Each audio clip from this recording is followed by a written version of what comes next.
Hey, good to see you. Hello, good to see you. We'll give people another minute or two to get in, and then we'll go through accountability real quick.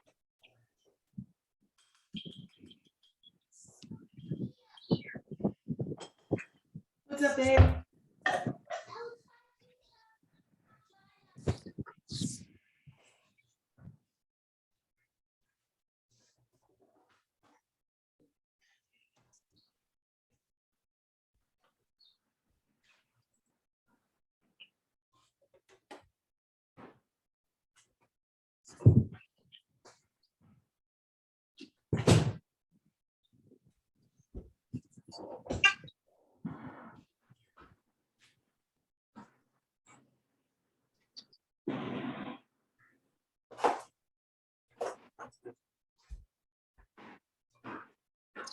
Welcome, Kate.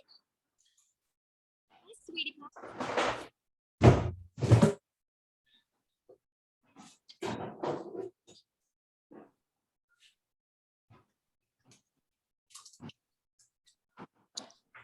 All right, let's get started with our accountability. So we'll go through and share how many contacts you've made, and you can include the weekend. I always love Mondays for that. And then if you want to share any appointments you've been on or contracts you've written, you can do that as well. Ashley, you want to get us started? Yeah. Hi. So I unfortunately had COVID last week. Oh, so, no. Yeah, but it wasn't too horrible. So Okay. I didn't do anything last week, besides recover from that. But I do have 2 clients right now that I'm Great. working with. And I also have been doing the realtor.com like lead generator thing. So I've been starting to get some like little stuff going on through there. And then just basically working on my social media and stuff like that, getting that really solid. So that's what I've been working on lately. Great. Good job. Glad you're up and feeling better. Thank you. Good to see you as well. You want to go next?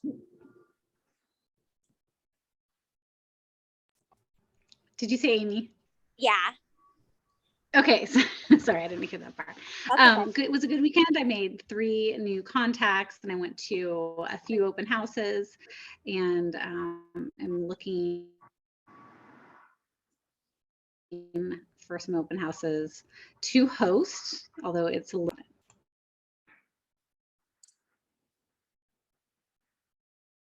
Excellent. Good job. Julie.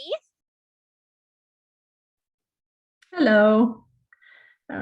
So this morning, I went out to a couple of homes and did a video for an out-of-town buyer, and kind of videoed the neighborhood and videoed a couple of houses for them, and got that sent off to them. And been sending twice a month to my farm postcards that I wanted, the area I want to farm, and just looking for some open houses and generating some leads. Excellent. Good job. Jared. Hey, Mara, long time. I've been a little bit under the weather this weekend, so zero productivity right here as of the last few days here. So I really enjoyed this Ignite class, though. It's been since last summer. Thought I'd just drop in and get some inspiration. Yeah, absolutely. It's a great one to keep you on task. Sorry for the road noise. I had to step out of another executive board meeting that overlapped with me introducing our instructor today. So you'll hear that in the background a little bit. Aaron is on his way to Disneyland. So anyone needs anything this week, do not hesitate to reach out to me. I want to welcome both Kate and Allison. They are our 2 newest Eugene Springfield agents. Kate's actually located out on the coast, so any coast referrals or help that you need, keep her in mind as well. Just so you guys have an idea of what this will look like moving forward as you get introduced to the classes, is that each class we check in on how many contacts you've made. So that's people you've talked to, either a text conversation or social media conversation or phone calls, anything where you actually have a conversation. And our goal is to get as close to 10 as possible a day. The more the merrier, of course, but we make a goal of 10 a day. And so we will check up on those regularly. Looks like Shauna, is that you on?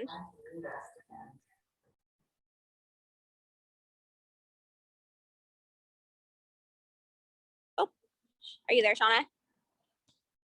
I thought I saw her get on.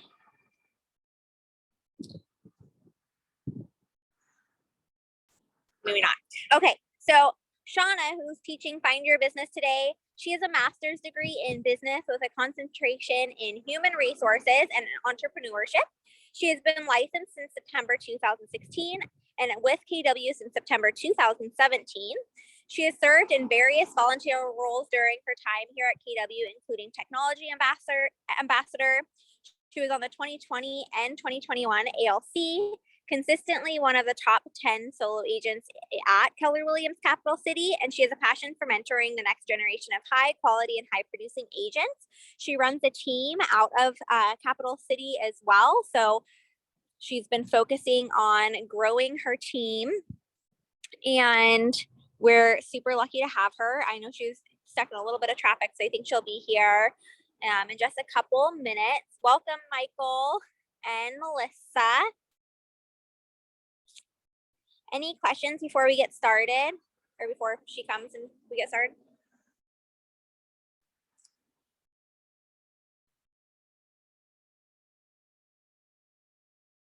Perfect. And this will be going out of your Ignite binder. So if you don't have an Ignite binder, reach out and we can make sure you get one. But if you do, then this will be in that as she goes through the material as well.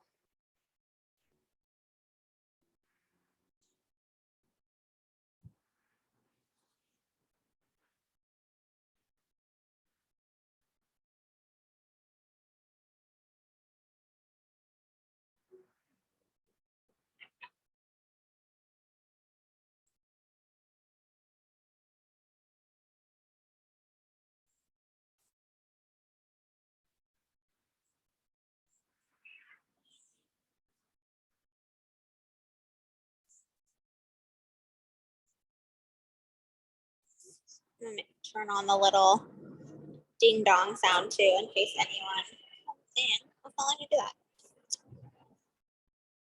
Weird.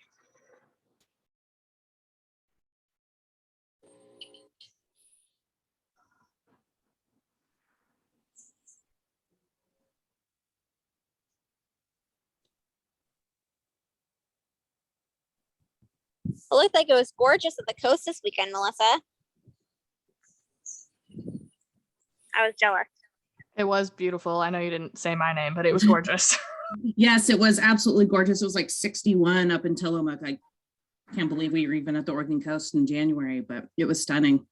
That's amazing. Yeah, it made me sad because I bought my little guy this like little bulldozer dump truck, and he was asking me to take it to the beach, and I was like, I don't know about the beach like this weekend, bud. But then I saw your pictures. I was like, okay, I guess it would have been nice.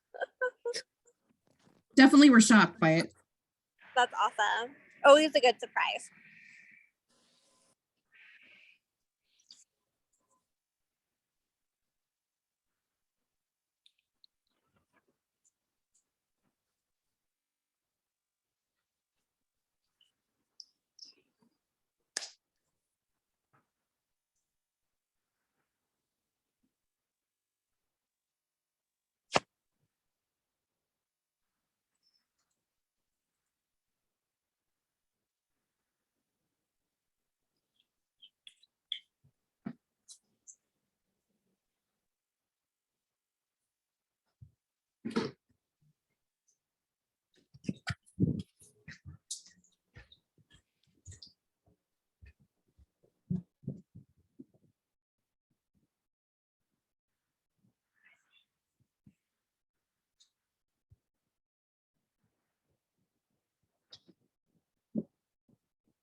You too.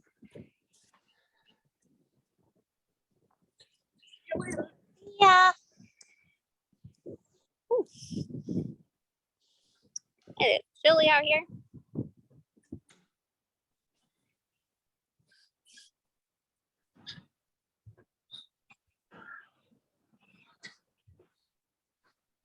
Okay.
Warmer in my car. Okay. Anyone else have some big wins or fun showings that happened this weekend?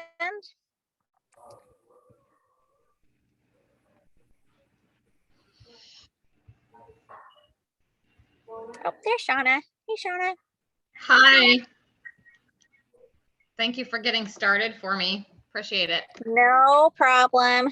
They heard your intro and all gave their accountability and are ready to go. You should be all good. Perfect. I'm just pulling up the slides now, so. Perfect.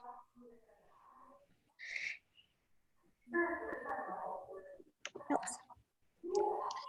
Okay, so, we've got 10 folks on here. Hey, everybody. Let's do just a quick, because I missed accountability or else I would have been with the round robin, but can we just do a real quick round robin, starting with Ashley? Just introduce yourself so I kind of know a little bit about you guys. Sorry, I was just eating a little bit. Okay. All right. So my name is Ashley. Let's see, I'm in Southern Oregon. Keller Williams, Southern Oregon, obviously. I'm an artist. I don't know. What do you want to know? That's good. You're obviously new to real estate, right? So you're launching. How long have you been licensed? So I've been licensed since April, but I had a crazy emergent open heart surgery. So that knocked me out for a while. But I'm coming back strong now. Awesome. Well, cool. Very nice to meet you, Ashley. What's your last name? Mendes.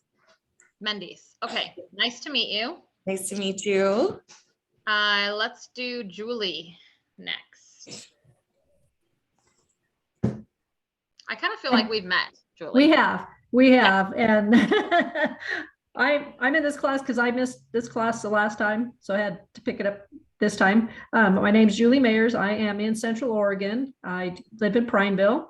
And so I do all the Central Oregon area. And this is my second year. And I love Keller Williams. So Awesome. Okay, Amy. Let's do Amy next.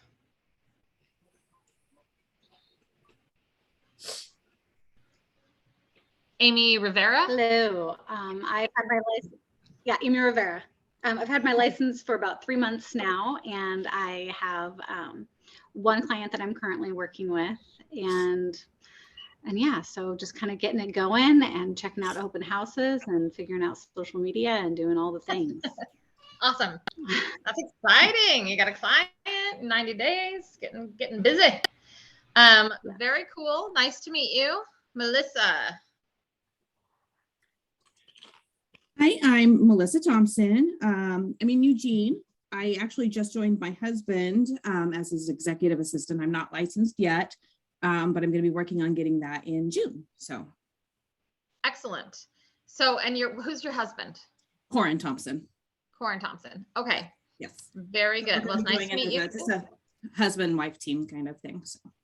Cool. So you are going to be basically doing all the work for him so he can be out there and look pretty and take listing appointments and things like that. Yeah, that's kind of the plan. And then, yeah, I'm doing kind of a, behind the scenes stuff now. And then as I get licensed, being able to do more of the legal stuff. More and more. So, yeah.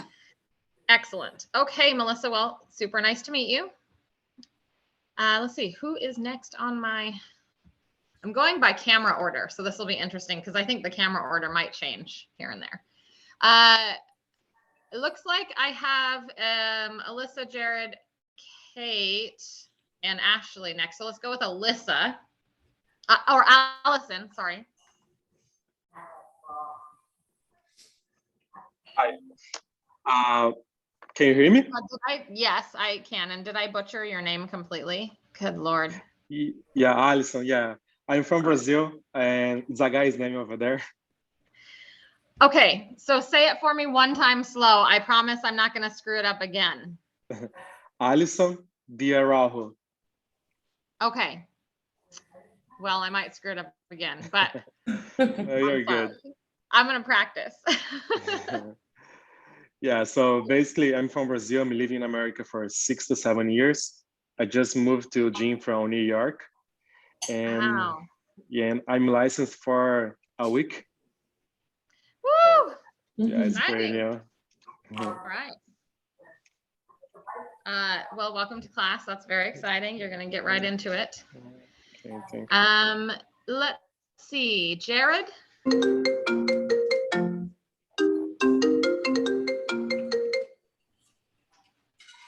Hey, Shauna.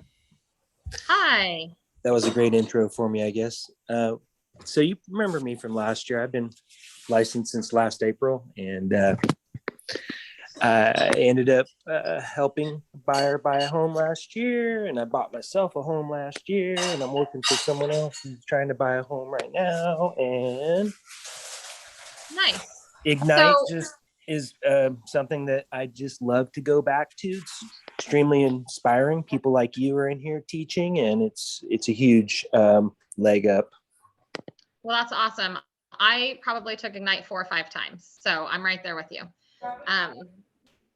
I absolutely love it. It's good material. It's good energy to just get in the room with other people who are doing the grinding, and very cool. Is this blue house that's in your profile pic? Is that the house you bought? No, that's a home that I helped purchase for some buyers that moved in from Marcola. They were way out in the sticks on some acreage, and they wanted to move in. And this is in Thurston, and we got them a home over here in Thurston. So nice. Yeah. Okay, remind me the market center you're operating out of. I'm Eugene Springfield, Eugene, and that's right. I just bought a home in South Eugene this last year for myself, which was incredible, honestly, because the market's been so tight down in this area. And even though I lived here for the last 18 years, getting back into this market was extremely rough. And I was extremely unfortunate in that I found a place that was a 10 out of 10 for me. And the only reason I got it was because I feel like because I'm a realtor, and I was able to basically schmoozed the other realtor who was listing the property.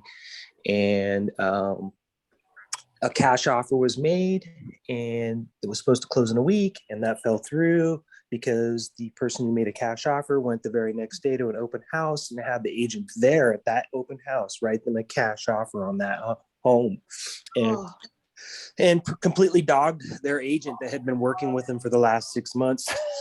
So I got a phone call, and I got an off-market property, and I was without Keller Williams' help and understanding the market and understanding exactly what I'm doing out here. And I probably wouldn't have been able to make an acceptable offer. So I was very accurate in making a really good offer, and they accepted it. So I closed in 20 days. Extremely fortunate. Fantastic. Well, that's awesome. Good job. Way cool.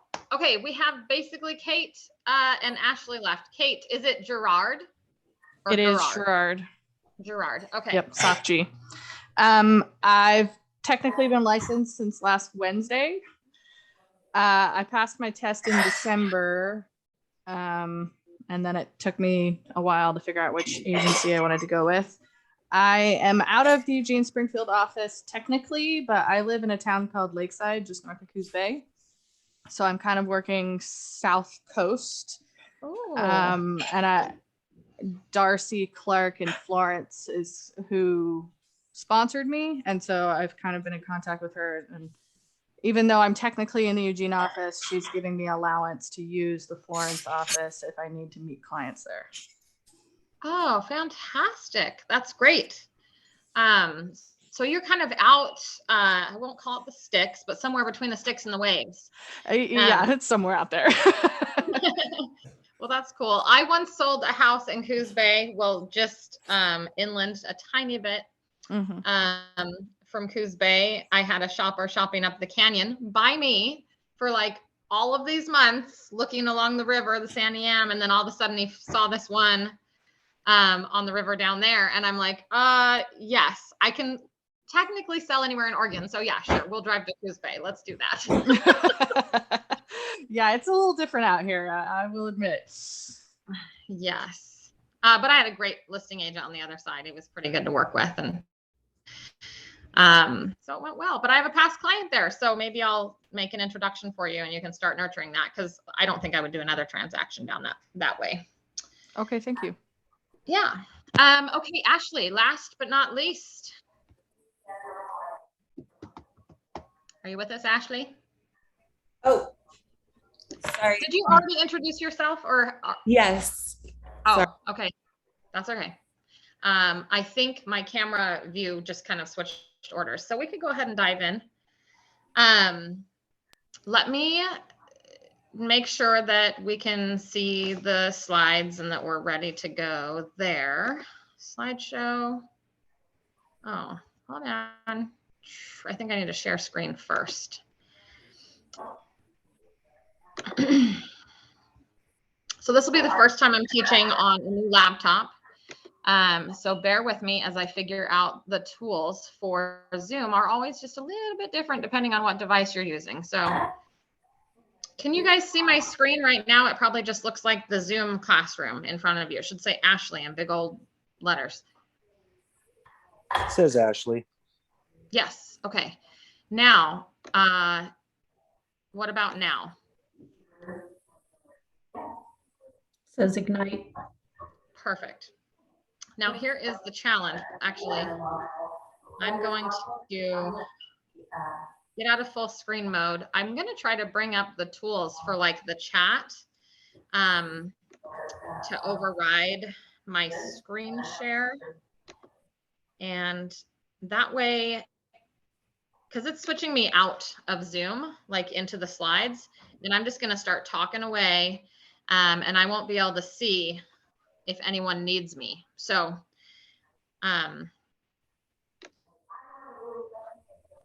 everyone and anyone directly. Yes. And I wonder if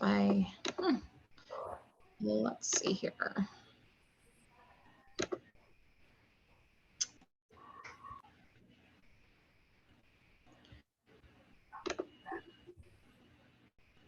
it is not going to do that. Okay, so here's my favor that I'll ask you guys before we get started. I'm not going to be able to see your chat, and I'm not going to be able to see your hands if you raise them. So I just given you all permission right now to rudely interrupt me in the middle of my sentence, because if you have a question or if I'm covering something and you need to ask a question, there's no way I'm going to know unless you're like, hey, Shauna, just quick question. So if I hear you, unmute yourself and like speak up, make some obnoxious noise or something, and then I'll quit talking and we can go through your question. Or I'll at least say, okay, cool, this is Ashley. Give me 2 seconds to wrap up this thought, and then we'll circle back around to your question. Does that sound good? Okay, cool. So while I get this set up, tell me a little bit about what you guys are expecting out of today's class.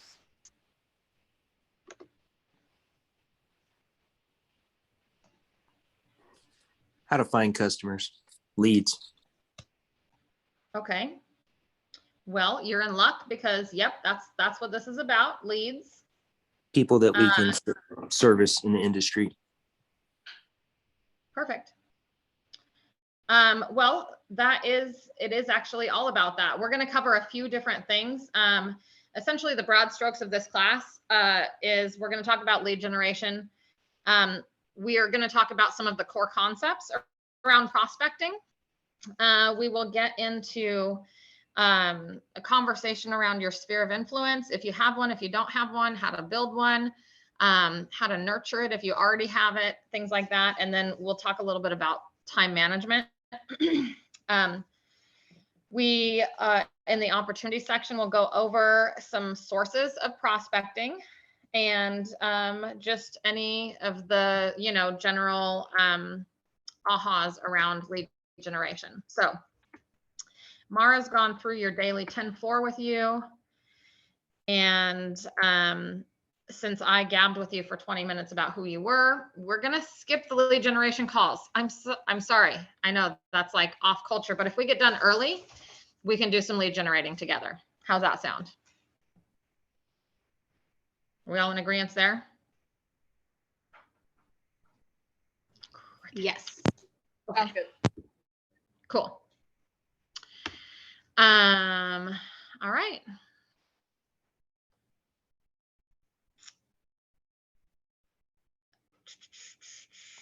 I also normally have my teacher's guide printed off on paper, but today, just for the heck of it, I figured I just pull it up on my tablet, thinking it would be just like paper, and it's not. So you guys get all the raw goodness here. My teaching. Skipping over handwritten notes. I'm getting to the page I need to be on right now, which is 13. So let's just have a conversation first about lead generation. Number one, why is active lead generation super important for your business?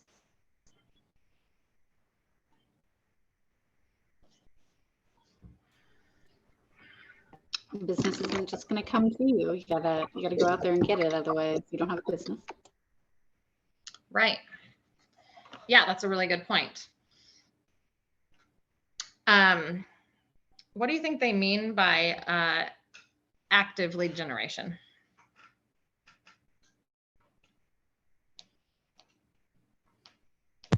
Maybe not just getting a list of names of people that have been interested in real estate, but people that are currently interested in real estate.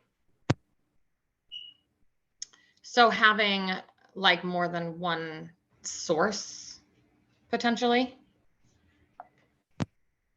Yeah, and maybe just more relevant, like current lists rather than, because you make your own list of people that you've talked to previously, but they could be a month old, whereas people that are more current.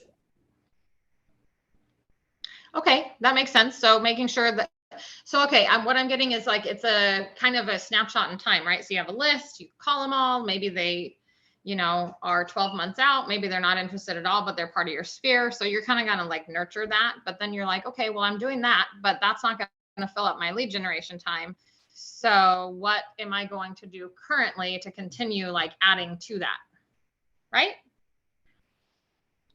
Is that kind of where you were going? Kind of what I was trying to say. Yes, thank you. Perfect. So yes, right on par with that. What the book says is active lead generation ensures that not only you'll get business quickly, but when it's done consistently, and I think that that's the true key word. If you want to write down, I don't know if you guys take notes like this, but for me, just these bullet points, action words in my head, I would write down active. I would write down consistently. It ensures a steady stream of business. Said another way, active lead generation turns the feast or famine cycle that most realtors go through into a steady upward increase in business. So if you never stop lead generating every single day, you won't get into this hanky like up and down. And I think, you know, some of you are new enough that you don't have a frame of reference for this. And then some of you have been here for a while and you're like, yeah, that's exactly what happens. Because I lead generate for like 3 days. I find somebody and I'm so excited that I actually have a real customer. I'm taking them out shopping. I'm getting their pre-approval, looking at net sheets, writing offers, doing the things, inspection period, letting them in, all this stuff. And you just totally forget that you have a business to like feed and support. So by the time you get to the end of that transaction, you look up, you take a breath and you're like, how am I going to eat next month? Because I don't have another new client. And that's where you'll see like a lot of new agents. If you look at their production schedules, you'll see they have like a closing in February and then nothing in March, April, closing in May, nothing in June, July, closing in August, you know, because it takes about 90 days once you start feeding it for a transaction to pop out the other side. So it's just a really unique thing that happens unless we're in it every single day, adding new potential clients. Okay, perfect. Second question on page 13. What do you think is different about the lead generation of successful agents versus the lead generation of their not so successful peers? You guys have any thoughts around that?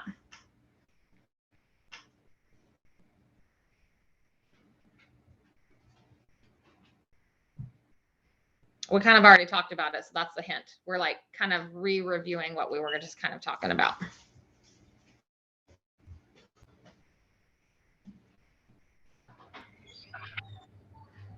The consistency piece. Good. Yep, that's definitely part of the answer. I would say it's like just to keep going, keep talking through it. Is it also follow-up? Yep, consistency in lead generation and follow-up. And then the other really big piece of this is the time set aside for mastery of the skills and the systems and the tools, right? Because, you know, essentially sticky notes and a telephone will only get you so far. And if you consistently show up and follow up using sticky notes and a telephone, at some point your business is going to get complex enough that you have got to start now because you're building good habits, but you have to be able to like run a CRM, right? So you need to know a little bit about the software, how to add a contact, how to add a task. And I'm not talking about just command. I mean, you guys can use command all day long. You can use an Excel document. You can use whatever you want to use. Oh, somebody got kicked out of the room. Okay, cool. I got to let somebody in. I'm going to go off of this really quick here. So you just have to use something for tracking purposes and something that you can schedule like reminders for those follow-ups. Otherwise, people are going to get forgotten about, and your client perception and whatever service excellence standards that you have will eventually start to decrease or fall short. And, you know, so you want to keep an eye on that. So what it says here is that basically the difference between not so successful and very successful realtors is in showing up daily for lead generation, making it a habit, consistent follow-up, and then skill mastery in the systems and the tools of lead generation. So that's not only having, you know, a couple of various techniques that you use consistently that are feeding your business. But it's also the systems as far as technology or not so tech. Like if you're doing it on paper, you know, you've gone into businesses before, like a nail salon is a perfect example of this. And they have like the paper appointment book, but they have a system that they're using, right? They take a phone call, it goes in the appointment book. They normally take a name and a number, and then they do your nails. And then as soon as you get your nails done, they hand you the little, you know, bag of tools, and you go back to the desk and they go, great, you're due for a fill in 4 weeks. Where can we pencil you in? So you're already on their calendar for like the next visit, right? So that's what we talk about when we talk about systems. It doesn't necessarily have to be a technology system. It just needs to be a system that is thoughtful, created by you, and then utilized by you. I want to make sure they got back in. Yes. That was Jared. Jared, did you got back? Thank okay, you. right? Yep, I've been in. Thank you so much. Awesome. Perfect. Okay. Slideshow. I don't want to start from the beginning. Hopefully it won't start me over. Okay, perfect. So hopefully this next slide is the funnel. Yes, it is. Excellent. So prospecting, essentially just the way the business looks on paper. What happens is your business looks just like this funnel, and the dots are like all of the leads. And you know, the end of the funnel is your payday. So you have to put a lot of dots in there in order to like have them pass go and get to the correct stage where you're nurturing all along the way, right? But not all those leads turn into appointments, and not all those appointments turn into agreements, and not all those agreements actually turn into deals. So if you're just hammering away at your lead generation every day, putting leads into this funnel, I would say, can you guys see my cursor when I move it on the screen right there?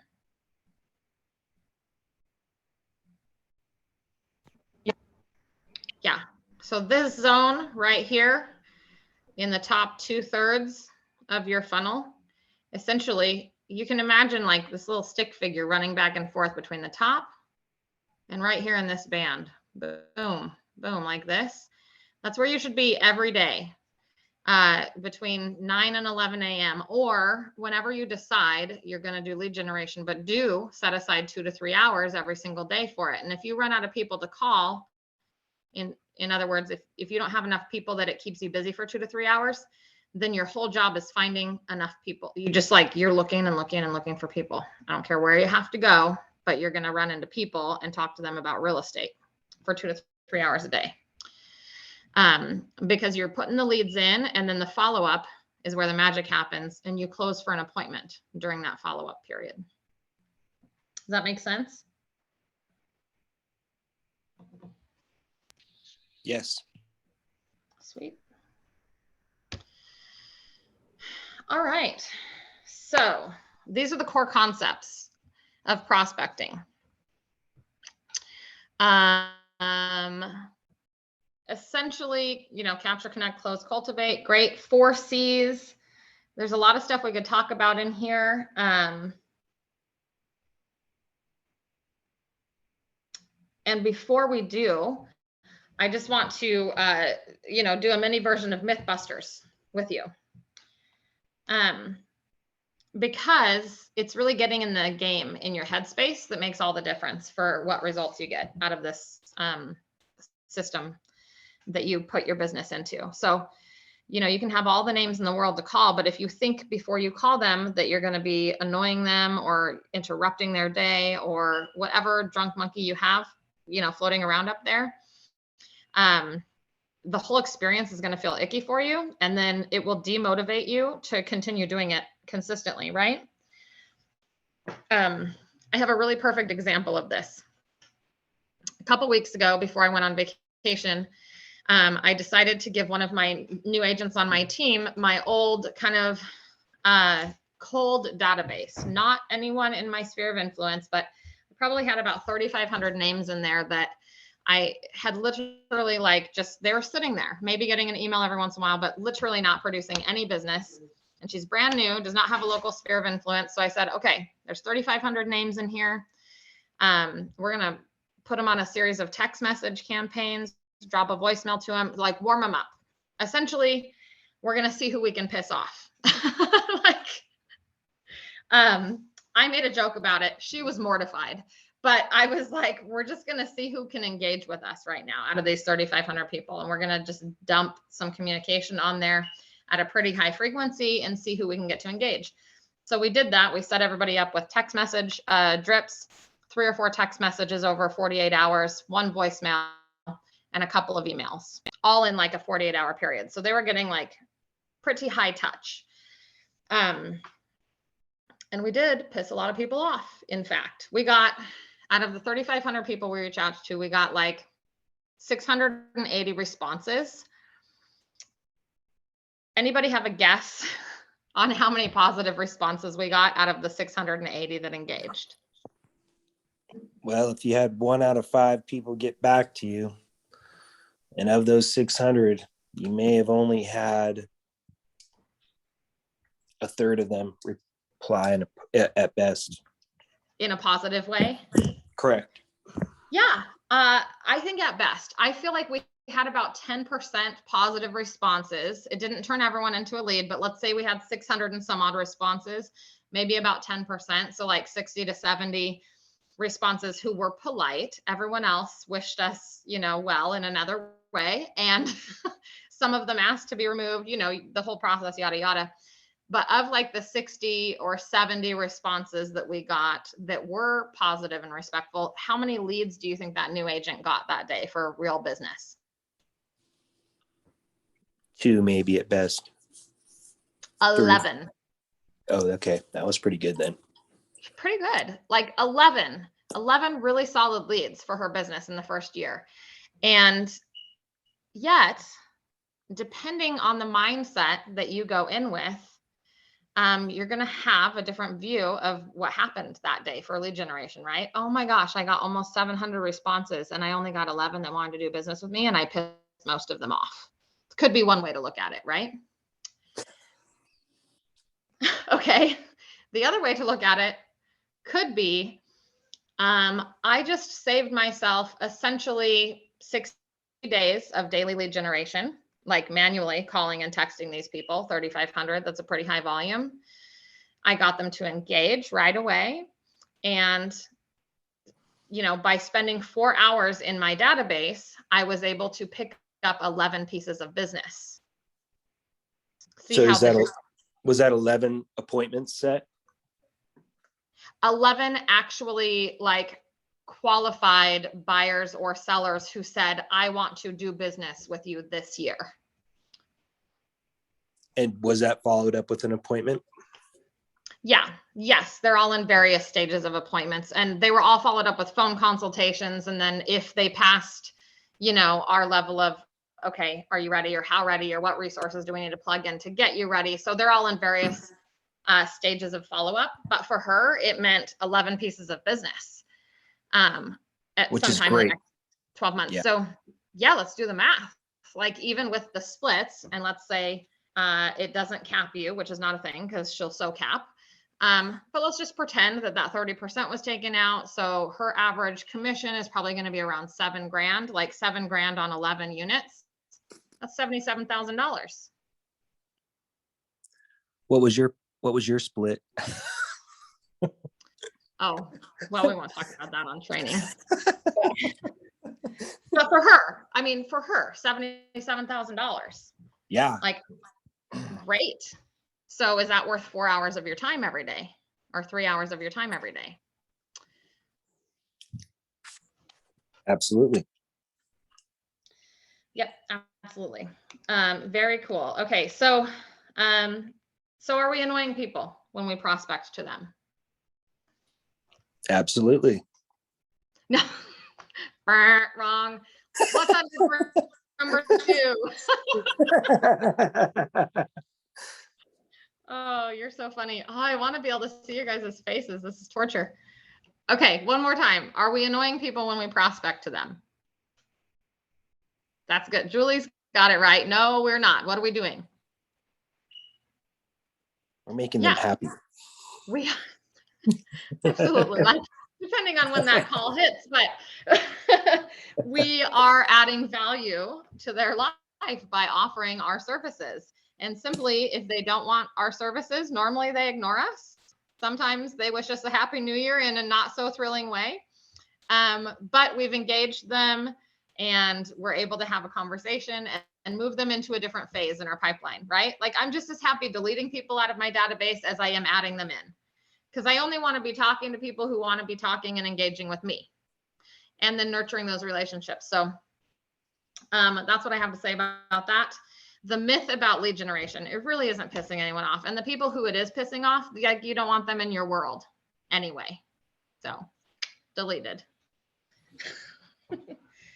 Okay, let's go into. What if your response is like, they're mad, but they do want to use a realtor? They know they're going to get the home sold a lot quicker. And then the first question out of their mouth is, what are you going to charge me to do it? This is a really good conversation for, like, that's more of a negotiating class, but I'm going to give you the golden ticket, which is just don't talk about commissions over the phone. It's really super tacky and it's not professional. So I always address the concern, but actively avoid it. So I always go, I can hear that your budget is important to you and I want to get that done. That's part of my fiduciary responsibility to you as your listing agent. And when we meet to talk about listing your home, we're going to go over all of your budgetary concerns and the marketing strategy we're going to use to get it done for the most money in the least amount of time. Can we agree to talk about that on Thursday at 2, or does 9 a.m. work better? Sweet. So, like, you hear them, you can tell that price is a thing. You have to identify with your clients, like, they're either going for speed, for price, or for quality. Every single buyer who buys any widget or service is going for speed, price, or quality. So as long as you address that they've already kind of given you a heads up that they're concerned about price, you can just be like, you know what, commissions are negotiable. I hear that you're concerned about your budget. I want to be sensitive to that, but let's discuss it at, XYZ. Yeah.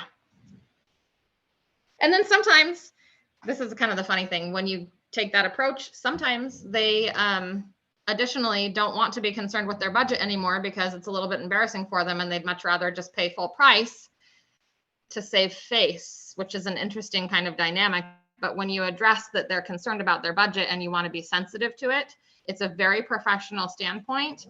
And yet it may lead them around to just wanting to pay full price for your services to sell it for the most amount of money in the least amount of time.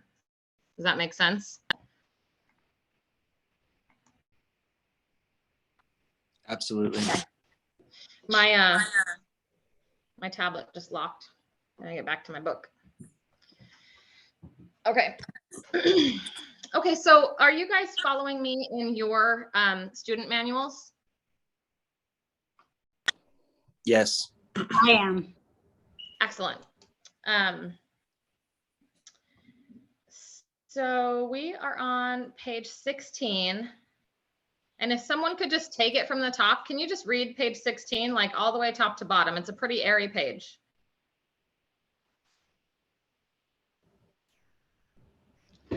The 4 C's of prospecting. Prospecting is a conversation. It's all about creating the kind of personal connections that will lead to purposeful relationships you can build a business on. You make prospecting happen through 4 simple steps: capture, connect, cultivate, close. Number 1, you first capture leads by getting their contact information. Number 2, then connect by establishing a relationship. 3, finally close them for an appointment and eventually to buying or selling real property. 4, cultivate them to maintain and strengthen your relationship. Business building conversations aim to achieve these goals. 1, get an appointment. 2, get a referral. And they always accomplish the following. 3, strengthen the relationship. Excellent. Okay, so we're gonna go, we're on page 17. Someone read capture for me. It's in a little bit more detail there. Someone besides who just read.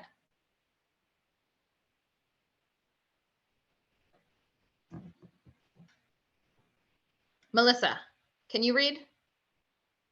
I mean, I know you can read. Can you read this page? I actually do not have the handbook just because I haven't been a part of the full-on training since I haven't been licensed and stuff. So. Oh yeah, no problem. Okay, Melissa, Okay. you're in charge of picking the next person who we get to pick on about Oh, reading. goody. Kate. Did you say Kate?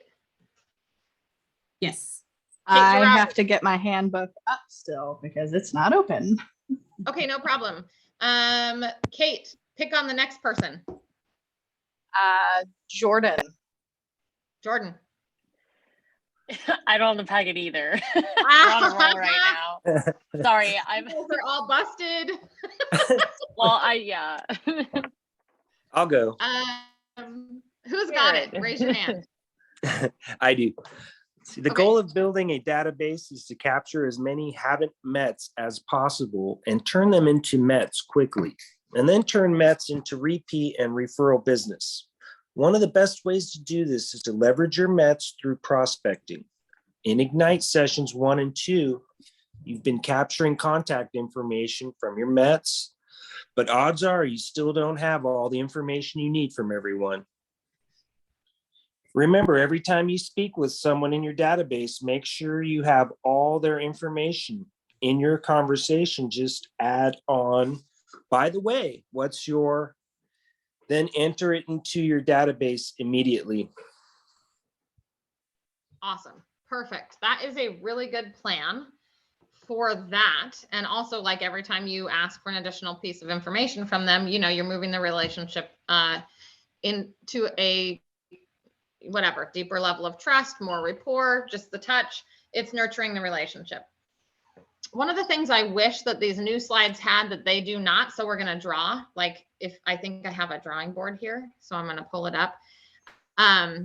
Show of hands on who is familiar with the Millionaire Real Estate Agent book, the red book. It's okay if you're not, because you know most of you are pretty new. Amy knows. Let me look at my tools. I want to get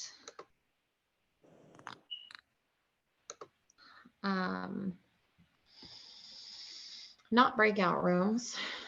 I want the whiteboard. There's a poll. How interesting.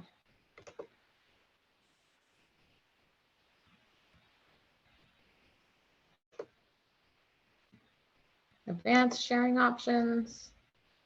Oh, you guys, I might not be able to draw on this. That's so boring. Well, shoot, Magoot.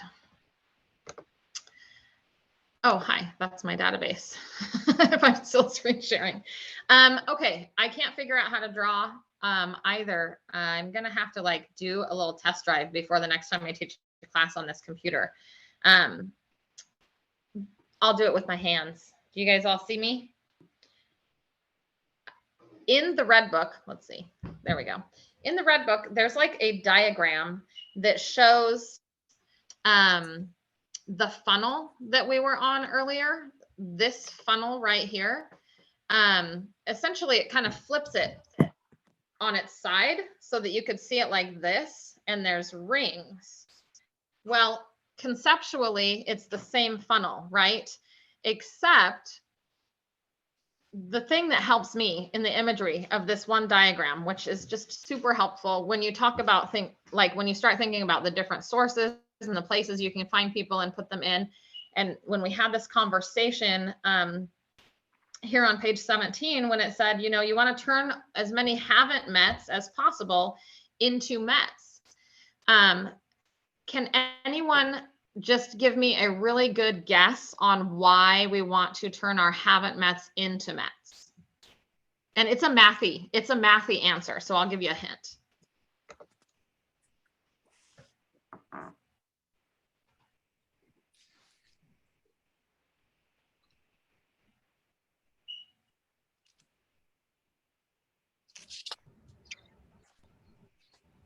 Okay, could you guys do me a super huge favor? I mean, there's essentially about what I get from that. Oh, go ahead. Oh, sorry, Amy, just really quick. I was just going to say, I really like to engage with everyone, and there's a handful of you, like 6 or 7 of you, that don't have your cameras on. So unless you are completely inappropriately dressed to be on camera, I would love it if you could all just switch on your cameras. So I don't can actually have a camera on this computer. Oh, that's too bad. Well, we'll make an exception for you. Was that Kate? that said Yes, that? Kate. Okay, no problem. Everyone else who does have a camera, please turn them on. You guys totally got me with like I just got out of the pool and I did blow dry my hair, but I was swimming laps, so I'm not very pretty today either. It's all good. Okay, so someone was going to answer the question on why we want to turn our not Mets into Mets as quickly as possible. I was just going to say, it seems like it would be very much ahead. in line with what you had said about your newest person that works for you. You need to have a big pool to choose from, to go from, to be able to mathematically have anything come out of it. Yes, especially when they don't really know you from, like, you know, you've maybe run into them one time, or they signed up on some kind of a mailing list and you just have zero relationship with them. It's all about conversion ratio. I don't know if anyone's talked conversion ratio to you so far, but the conversion ratio on Mets is about 12 people to 2 pieces of business. You'll either get a referral or you'll actually find a buyer or a seller. Out of every 12th person, or, you know, in a group of 12, there's like 2 pieces of business hiding out in there because they know you and they like you and they want to send you business. So what is that? 2 and 12? I don't know. Around. Somebody have a calculator, or should I do it? I'm going to get a percentage. 2 divided by 12 is 16.6%. So almost 17% conversion ratio. That's really, really excellent. Do you guys want to know what the conversion ratio is on not Mets? Yes, you do. 0. It's not 0, but it is so low. Let me tell you what. So the conversion ratio on not Mets is anywhere, you're going to convert 1 piece of business out of about every 50 to 72 clients. So, or leads. So let's do the math on 50.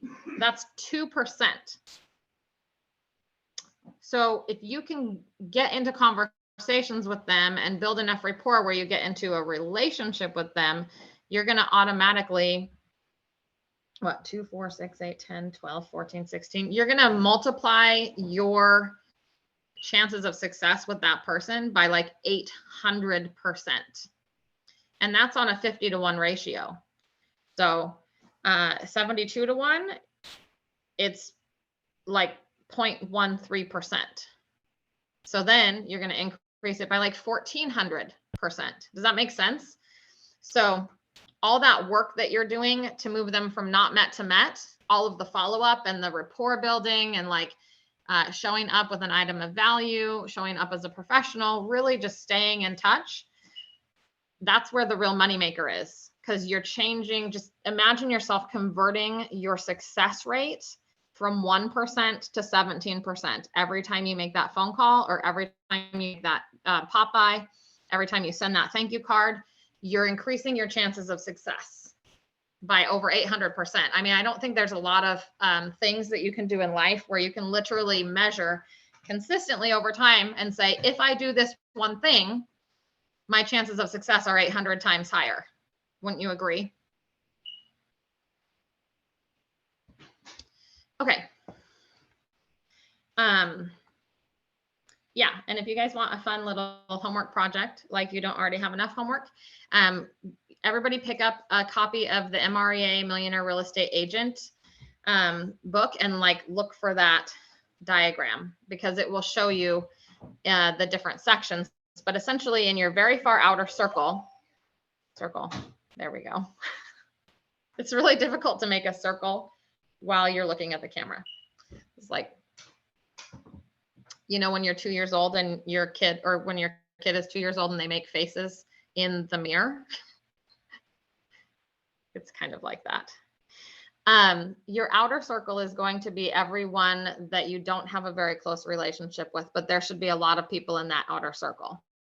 Those are people that you would like meet at a networking event, just random, like if you go to a trade show, or if you know, all of those open house leads that aren't going to turn into anything this year, they still stay in that circle, and you still nurture it so that you can hopefully move it towards the center. In the very middle of that circle should be about 20 people that you hand pick to be your main source of referral business. I think any business that where you have like about 20 people who will always be sending you business, you're going to thrive, and you'll make your job way easier, right? Because it's so much easier to remember about 20 people than it is to remember about hundreds or thousands. So if you can go through your sphere of influence, your personal sphere of influence, and determine the top 20 people who are absolutely your cheerleaders, they want to, I'm going to turn my ringer off. That was distracting. They want to support you. Statistically, every single human being runs into 5 to 7 other people throughout a 1-year period who are doing a real estate transaction, buying, selling, investing, some commercial, like, you know, land. They're doing something with real estate. So of all the people they run into in their entire year, they're going to probably run into 5 to 7 people who are actually going to do business that year. So if you have that conversation with your top 20 cheerleaders and just say, hey, I just want to let you know, statistically, you're probably going to meet 5 to 7 people this year who are thinking about doing real estate, or they've been talking about it or whatever. If you could do me the hugest favor and always refer them to me. And this is what that looks like. I want you to shoot them my number. You shoot them my number, shoot me their number, you know, drop my name to them and be like, I know this great agent. They're amazing, super professional. They do free consultations. So even if you're not ready and you just want to sit down and have a conversation, they love to do it. You should definitely call Shauna or whoever. That's where most of my business comes from, is this, you know, top 20 people who are cheering me on. And I make time to, like, you know, go do things with them, activities, lunches, like, you know, go sit in the steam room. My teenagers are going to be walking back and forth because I'm having them do laundry.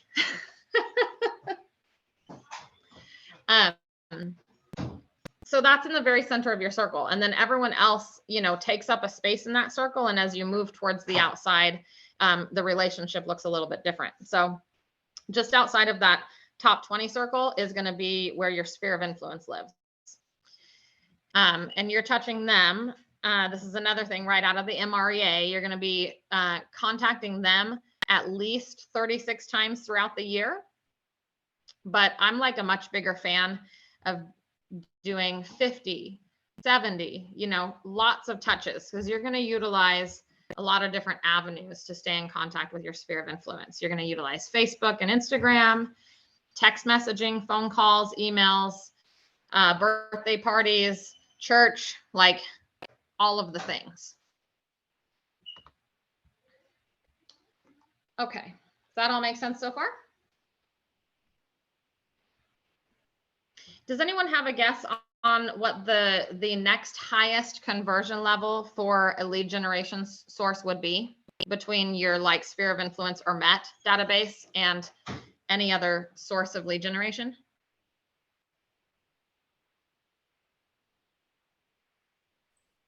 Is it open houses? Yes. Kate, good job. Yes, it's open houses all the way. In fact, every single piece of contact information you get from an open house should convert at the same exact ratio as your sphere of influence if you do a good job following up. So raise your hand if you're mathy.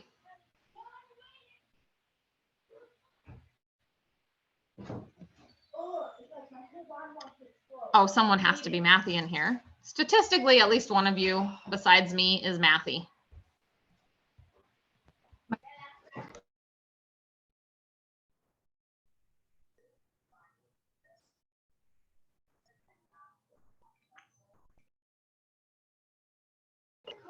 Okay, I had to shush my kids. They were getting rowdy. Okay, no one's mathy. That's okay. I'll be the numbers geek this whole time. I've got my calculator out. So let's just say you pick up an open house every weekend, just one. We'll just go with like, we're going to take it easy. We're just going to do one open house a weekend. Show of hands on who's done an open house so far yet. So, and then all of you with your camera off, you can, there's a digital hand there too. Maybe about half of you have done an open house. So those of you who have done an open house, how many people come and sign in?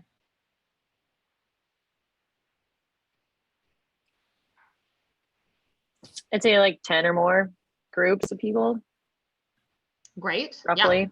Yeah. Yeah, 5 to 10. Yeah, does that all sound pretty good? I mean, the answer is going to vary, right? Especially if the house is overpriced or whatever, it's like going to be less. But for those houses that hit the market and you get like the open house when it's fresh and it's that first weekend and, it's a cute little thing under 400,000, you're going to get a lot of people through. So I would say the average would be 10, and I think it's a nice round number. So you do one open house a weekend. How many contacts is that over the whole year? Let's take out like holidays. We'll take out Thanksgiving, Christmas, like we'll take out New Year's. We're going to take out 4th of July, maybe Hanukkah. Okay, we're going to take out like 5 or 6 weekends. So 52 weeks in a year. So let's just say 45. You're going to do 45 open houses this year. So that would be how many contacts? Probably on average 450, right? So let's do the math on 450 at that conversion ratio. And instead of using the conversion ratio of 12 to 2, because they don't love you as much as your sphere, as far as like, they're not maybe not going to refer you a piece of business until you've nurtured them for a while. But if they're going to transact themselves, then they'll convert at 12 to 1. Right? Because we talked about having one be a piece of business and one be a referral. So, hush, Ginger, it's fine. Mailman or something. So 450 divided by 12 is 37 units. 37 units of business. 37 units of business in 1 year. It's not bad, right? That's really good. Okay. Any drunk monkeys so far? I just said 37 units off of one open house per weekend. A lot. It's a lot. Okay, so let's just pretend, let's throw all the junk, like let's get negative just for a second. I don't normally encourage getting negative, but we are dealing with numbers and business planning. So let's just get a little bit negative just for a second. So we've just done the math. One open house every weekend. We're nurturing, we're following up consistently, and we think we're going to get 37 deals out of this. But like, let's do 2 things. One, let's say there's just not enough inventory. There's just not enough listings in our market center to support having an open house every single weekend. Maybe there is, maybe there isn't, but we'll just say maybe there isn't. Should we divide it by half? So you're going to do an open house every other weekend? Does that feel good? Does that feel practical? Yeah, Okay. half makes sense. Okay, let's do it by half. So that is 18.5 units. Let's just round it to the nearest unit. We'll say 18. So we're going to be conservative. What's the average commission? I know we're all in like a little bit different markets, but let's say the average price point is right around 400,000 or 350. We'll go really conservative and say 350. So $350,000. Average commission on the buyer side, 2.5. I'm doing all of this super conservative. It's $8,700. Let's say you're only going to see 60% of that. Oh, I did something wrong. 8,700 times 0.6. Okay, so let's say you are going to net about $5,200 from every transaction. Again, super conservative math. Multiply it by 18. It's still $9,400 in a year. $9,400 in a year off of one lead generation source, an open house, one open house every other weekend with at least 10 contacts that you can nurture. How does everyone feel about their businesses now?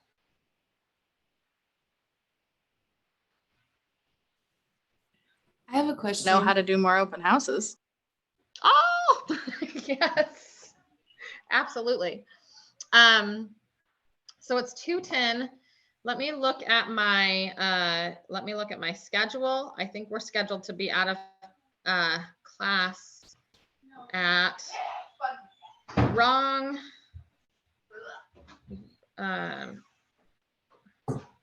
calendar. Oh, good. We're scheduled here until 4. And I think we're popping right along on this content. So remind me to circle back around to the conversation about open houses. And if we have time and if we finish early, I have a feeling that we will, I'll show you guys the strategy for getting more open houses. How does that sound? Cool. Oh, somebody write me a note in the chat. So like that, I'm going to do that with you at the end. I had one question about that. Can you hear me? Yeah. Who's this talking about? Okay, sorry, it's Ashley. Ashley, go ahead. So if you're helping out with an open house, but it's for another agent, then how does that lead generation impact you in that way? It depends. Are you only shadowing that agent or are you holding their house open? In this context, I'm thinking of shadowing. Yeah. So you're no benefit besides learning from someone who's more experienced than you. So it would be you holding an open house every other week. Okay. That is correct, but it does not have to be on your listing. So what is that? It means that you can take some other Keller Williams agent's listing. You call, tons of agents who are already hopping and popping. Like I don't do any of my own open houses anymore. If I take a listing, I'm immediately texting in a group text to my team and I'm like, who wants an open house this weekend? I've got Friday, Saturday, and Sunday. Let's do this. Okay. So then they just sign up and I'm like, cool. Those are your open house days. So they're throwing an open house for you. So you would get those leads then? No, absolutely not. They get the leads. They take all of the leads. If they're there alone and they're working it, that's lead generation. It's marketing time. They set up the signs. They hang the balloons. They have all the conversations. The only thing that I require them to do as the listing agent is take feedback from every single party that comes in and views. And I require them to make them sign in as that's all about security for my clients. So they want to know who's been in their house, what they thought of the house, and if they're they take notes. I want the notes. I meant me, like if it was like my list, I would take it. So like if I was doing it for you and like throwing it for you, then I would take the leads. Yep, that is correct. Okay. Exactly. Cool. Yep. Okay. You're going to do the work. You're going to take the leads. And most people, like, I don't even know if I've heard of someone requiring like a referral fee for a lead that you got off of their open house. I mean, I think simply if they don't want to hold an open house, but they're cool with you doing it and the clients approve, then you get all of those leads. And it's a cakewalk. Open houses definitely should be in your guys' tool belt as a really fast way to get business. Awesome. Okay, cool. I just wanted to make sure I fully understood how all that worked. Yep, that's how. And we can kind of dive deeper on that towards the end. So who went and found their book and got it pulled up? I need a reader for page 18.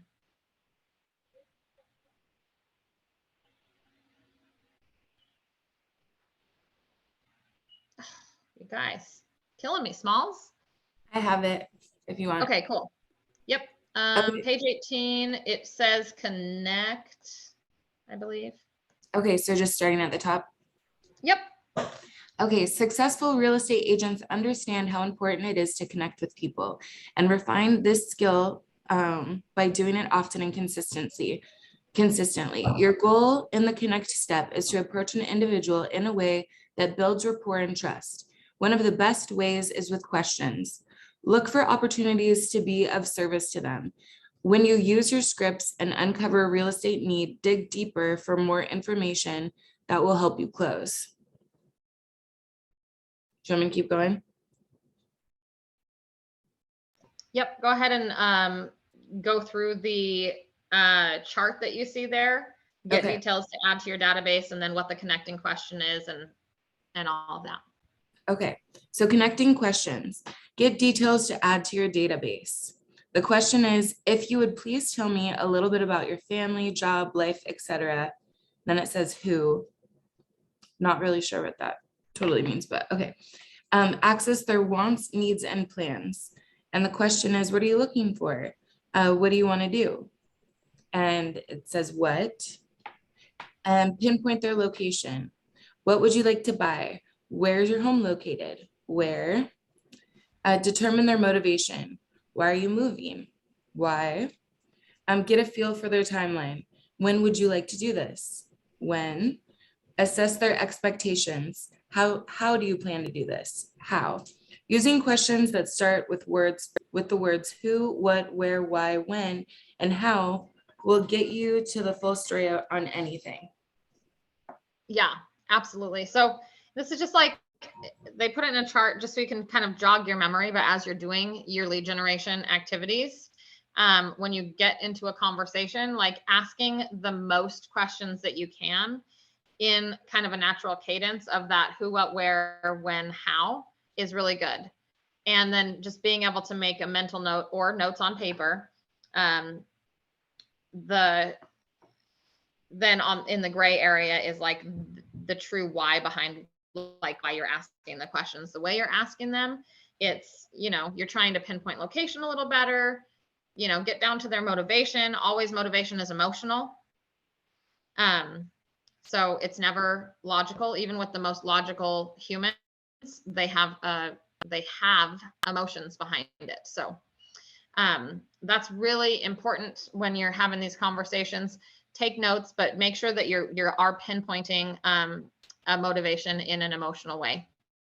That will really help you build rapport, move things forward, develop that trust that you're looking for. And when they trust you, it just makes the whole transaction so much smoother. So that's really important. Thank you for reading. Okay, a volunteer for page 19, close. I can do it. Great, Julie, thank you. Give me a second. Okay. Closing is the process of asking for business.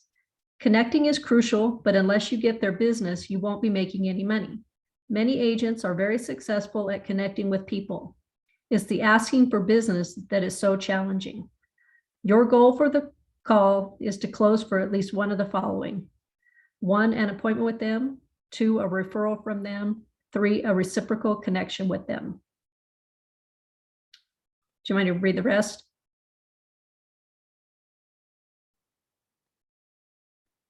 Yes, ma'am, go ahead.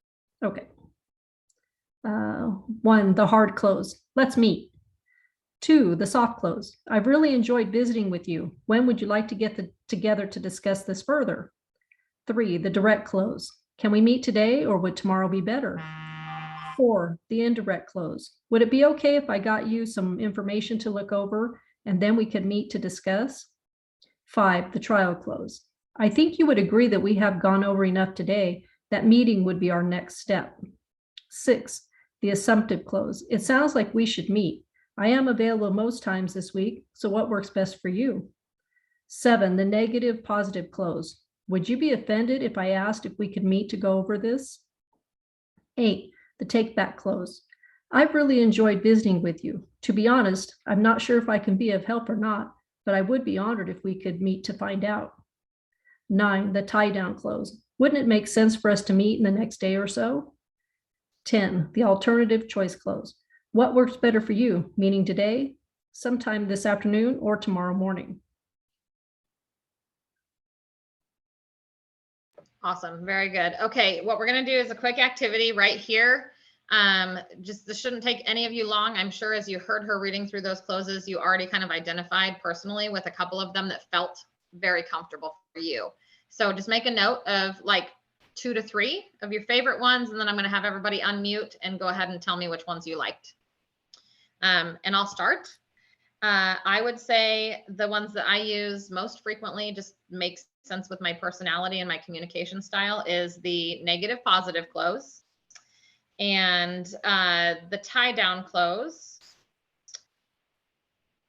The alternative close is definitely probably my number one that I use. And then I think I actually probably use the take back close too, depending on the feeling that I'm getting as far as ego from the other person. Like if they've got kind of like a high ego and like a little bit of a lack of commitment, sometimes that's the one that I'll use, because often it gets them thinking like, oh, maybe maybe she doesn't totally understand what I want, or, and it gets them kind of acting in a little bit more commitment. So those are the 4 that I like very much. Julie, what are you?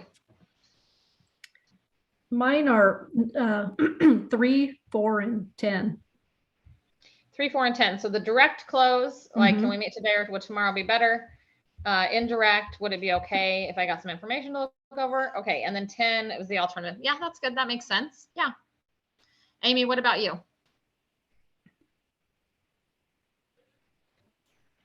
I like the hard close, the soft close, the assumptive close, and the negative positive close. Yeah. Very good. The hard close, like, let's do this thing right now. Melissa, what are your favorites?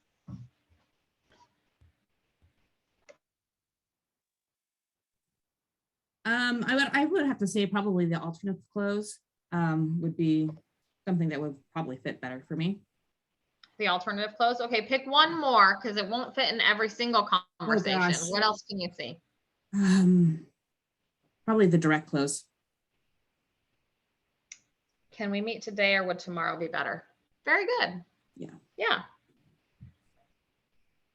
Yeah, I like it. They're really similar in style. You're right. For sure. That makes good sense. Okay, Jordan, what about you? Your couple of favorites? Yeah, I'd say direct close for sure. I don't know. I like to give them options as well. Yeah, I don't have it in front of me, but that's what I would use. Yeah, so maybe like 1, 3, and 10. Yes. Looking for let's meet as option 1. 3 would be, can we meet today or would tomorrow be better? And then option 10 is kind of like, well, what works best? Meeting today, sometime this afternoon, or tomorrow morning? Yeah. Excellent. Jared, about you? I think I'm a 1, probably a 3, sometimes 2, and then it's going to be the 10 probably. Alternative choice close. Yep, that makes sense. Who is behind the Keller Williams Umpqua Valley screen? I do remember that was an actual human, but it doesn't say your name anymore. So I thought that was Mara. oh, maybe. And then I'm going to mispronounce your name again, but here I'm going to try. Is it Alison? Allison. Yes. Allison. Ah. You got it. What are your favorites? Yeah, I would say 3, 6, and 10. 3, 6, and 10. The direct close. Can we meet today or would tomorrow be better? 6, the assumptive close. It sounds like we should meet. I'm available most times this week. So what works best for you? And then 10. What works better for you? Today, sometime this morning? Yeah, that makes sense. Kate, what's your favorites? Direct, so probably the is today or tomorrow better, but in the right situation, depending on how dominant the other individual is, I probably would do a take back. Do you want to meet or are you not sure yet? Because depends on the personality I'm talking to. Right. And especially if they are a more dominant personality and then you imply that you may not be able to help them, but you'd be okay meeting anyway. It's like, I hate to say it, and it is a little bit of a mental, like, kind of Jedi mind trick, but what you're doing is you're getting them to stop being so dominant for a minute. It's going to take them back and go, oh, like, because they're pushing hard to get help, but they're kind of like probably bossing the situation around a little bit. And so you're like, truthfully, you know, I'm not sure if I can help you, but I'd love to meet and find out. And then they're like, oh, and then, yeah, it re-engages them, but they engage normally with a little bit different energy. So I like that one quite a bit for those people who are kind of a little bit more dominant in the conversation. Very good, you guys. So, okay, really quick, the main, what's the main point here, really?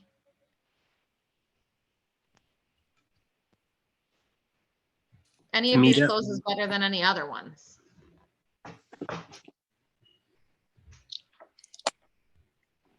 Yes. Yes, no, maybe. In different better situations. for you and in different situations, right? But the point is that you are Trying to close. You are closing. Yes. The point is that you're closing. That's what this is all about, is closing. So your business won't happen if you're not closing for the appointments and asking for a commitment.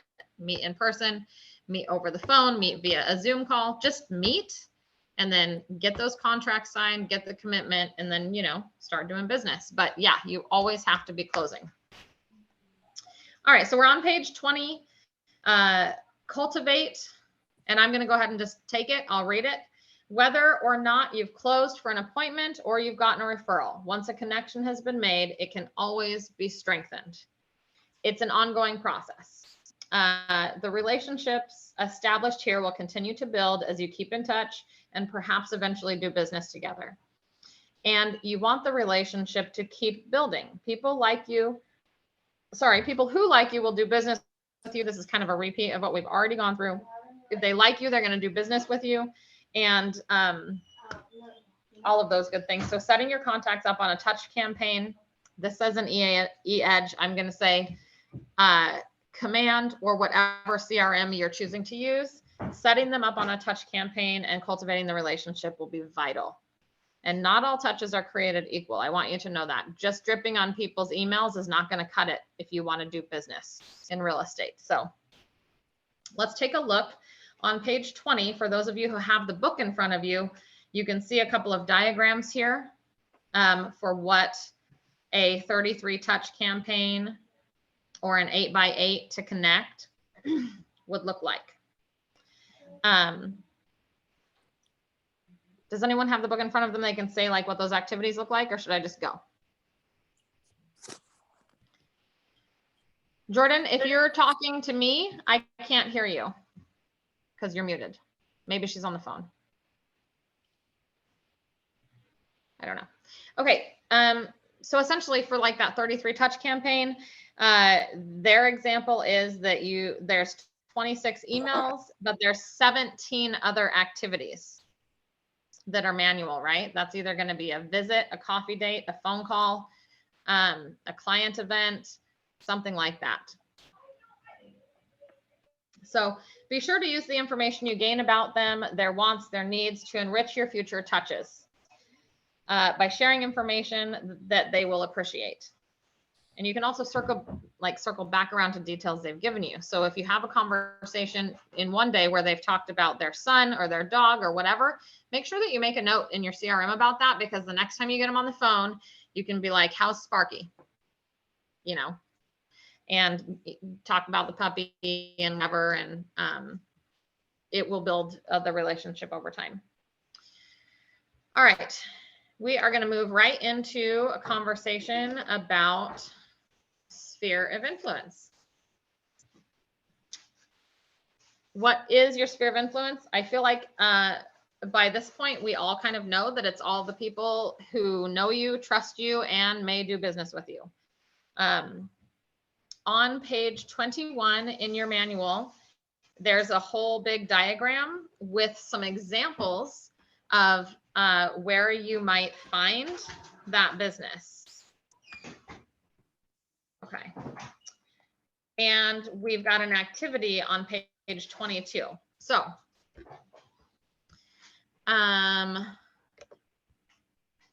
did you guys all find your manuals? Because you'll need them. Okay, we're gonna take a break. You're all in front of a computer, right? Who's on their cell phone taking this class without a computer? I am. Okay, Jared, make a note on your phone that you're gonna have to grab the book later. And the activities on page 22, this is a life-saving activity. You may or may not have already done it because this is, you've taken Ignite more than once. But this is the sphere building exercise. And I would say like, this is the life, but this is a very important activity. So I want everyone to be able to do it. So we're going to take a break from talking and I'm going to help you find your book. So everyone follow along with me. We're going to open an internet browsing window. You're going to go to mykw.kw.com.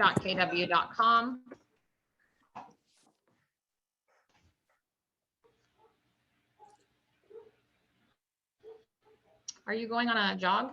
Mm-hmm. Oh, healthy. Okay, so this is what it looks like. Can you guys all see my screen still? Yes. Excellent. It's been a minute for me. So, okay, good. I just had to test that out. So up at the top, this toolbar, you're going to click on education. Once you click on education, you should see a screen that looks like this with tiles. You're going to select the tile that says Ignite.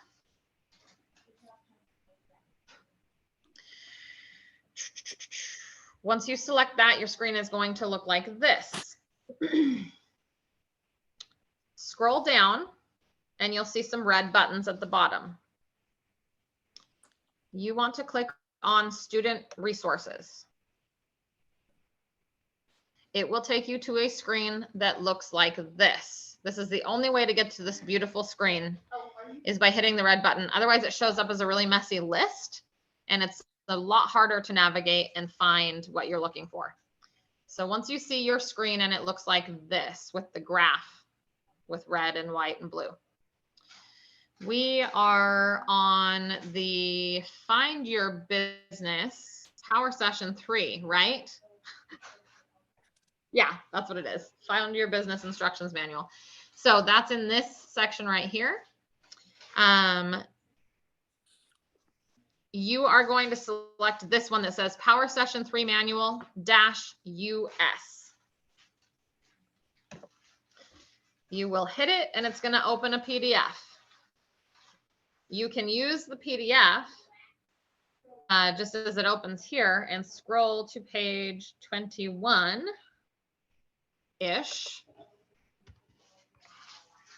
Yeah. And without printing it, you should just be able to like use this chart and grab a piece of notebook paper and follow along. Okay. But this is how you find that manual. And this is how you do it every single day before class. Just so you guys know, or have a frame of reference for how to get to the material. So like in your next class, if the instructor's talking and they're like, okay, we're on page 17 and nobody has the book, I've taught you how to get there.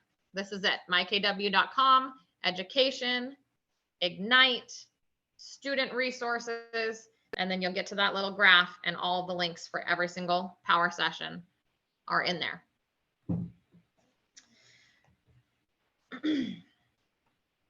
Okay, can I get a volunteer, someone who has the book in front of them, not to read the page or anything, but we just want to review like all of the little things that are in the bubbles on page 21 in that little diagram that you see that says you, neighbors, relatives, friends, like all of the bubbles. I'll do it. Great, Kate, thank you. So I'm going to go with the top insurance agent, friend. And then if you go down from there, you hit spouse or partner, and then you're at you again. And then if you go from you can go up to mortgage company or dentist, or you can go to immediate family, and then from there, their past coworkers. Go back to you, the hairstylist, your kids' friends, their parents, your neighbors, the mechanic, you to the mail carrier, your relatives, your church members, your title company, your kids' teachers, your doctor, your friends, your banker, your social media networks, KW agents outside of your market. Very good. So let's just do some quick math here before we get into this activity. I'm going to say we've got 1, 2, 3, 4. We've got 5 of the gray bubbles. So it's immediate family, spouse or partner, neighbors, relatives, and friends. Even if you just stuck 2 people in each of those categories, you've got spouse or partner. Well, don't stick 2 people there. Probably just the one, but all the other bubbles can have a couple. So your immediate family, neighbors, relatives, and friends. You're going to stick 2 or 3 people, whoever you can think of, who I want you to think of your closest relationships, and don't repeat names. You want to have unique names on each one, because the point is to get a big list.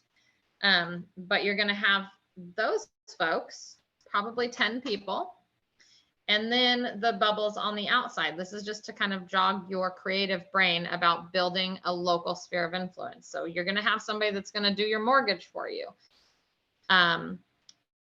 Your dentist, that's 2. Past coworkers, 3. Hairstylist, 4.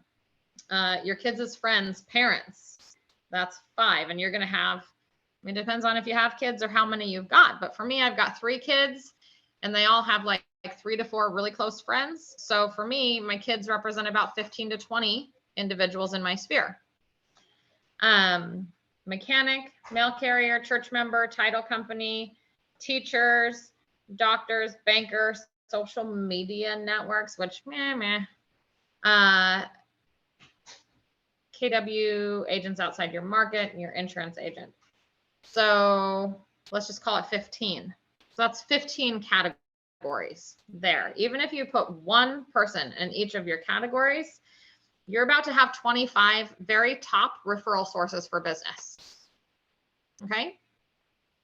So make sure that, you know, the first person that you name in each of these categories is someone that you have a well-established relationship with. And if you have to leave it blank because you do not have a well-established relationship, then I want you to write in a person who you feel like you could build a relationship with.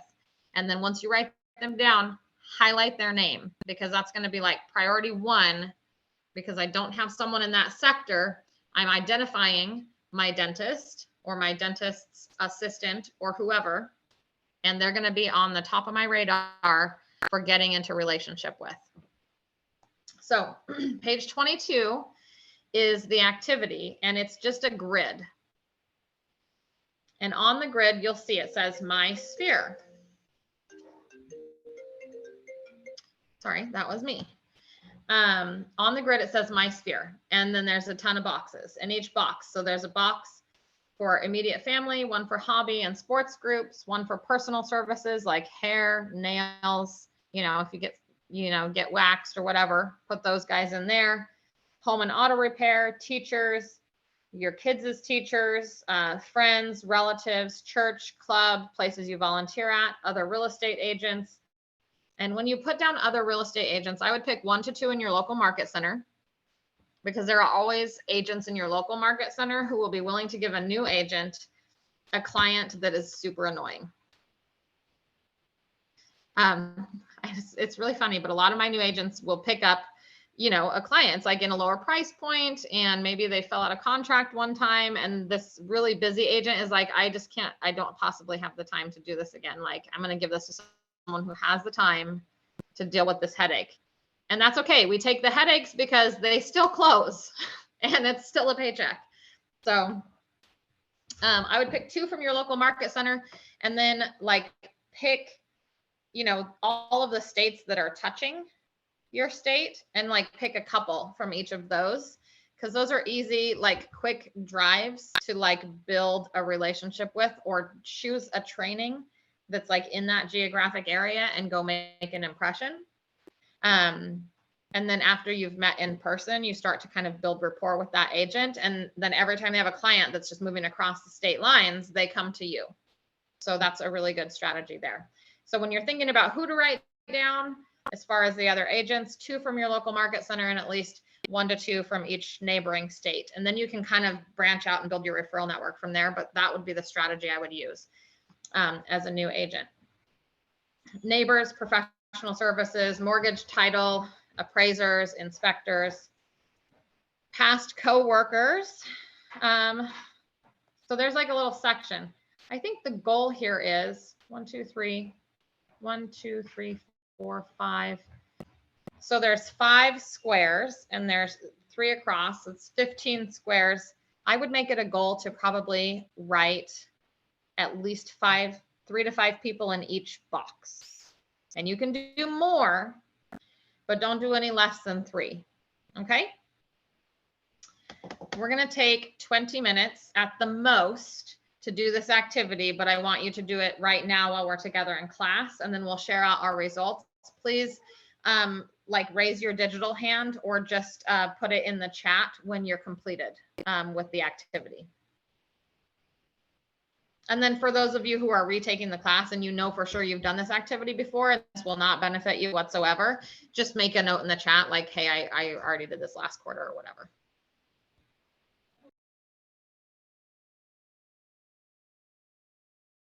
I'll be right back.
How we doing? Okay, if you're done, go ahead and put a note in the chat. Otherwise, keep working. We've got about 7 minutes left.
Okay, I've got 3 people who said in the chat that they were done. Who needs more time?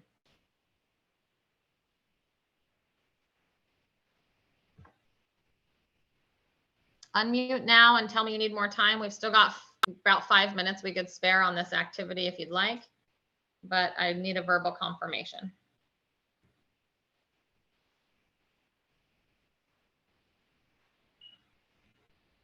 Sweet. Everybody must be done. Okay, perfect. So, can you guys all still see my screen?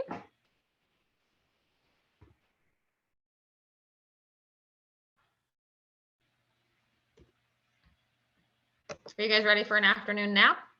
I can see your screen. Okay. Okay, cool.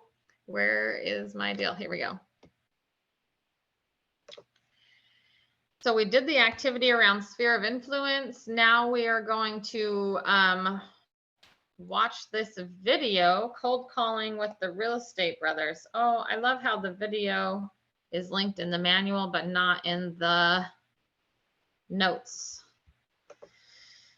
Okay, give me a quick second to load this video.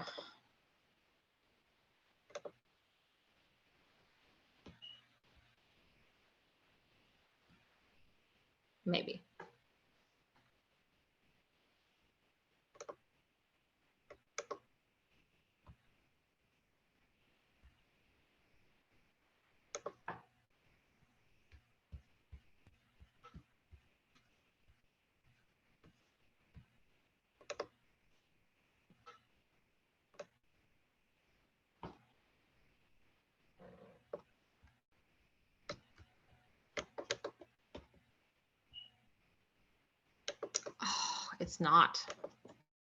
It's not even a link in the manual.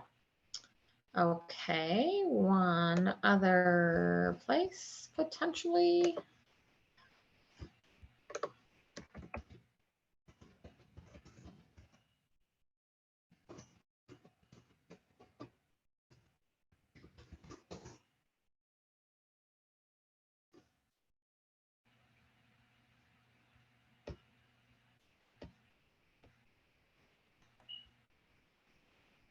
Oh my goodness, you guys. I don't think I'm going to be able to play you this video because there's not a link in the manual for it.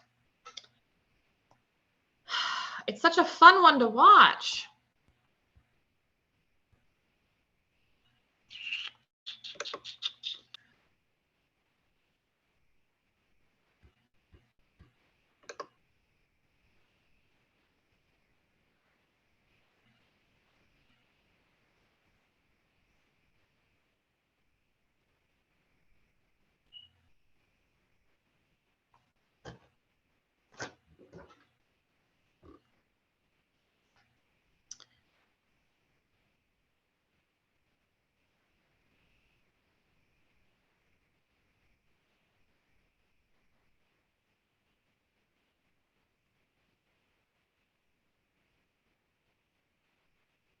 Okay. Well, we're going to move on for now. And we might circle back around to that video. I just text messaged Paris to see if she would email me a link if she's got it handy, because I don't know why the link in this book isn't working. Normally, if you press the little play button, it goes.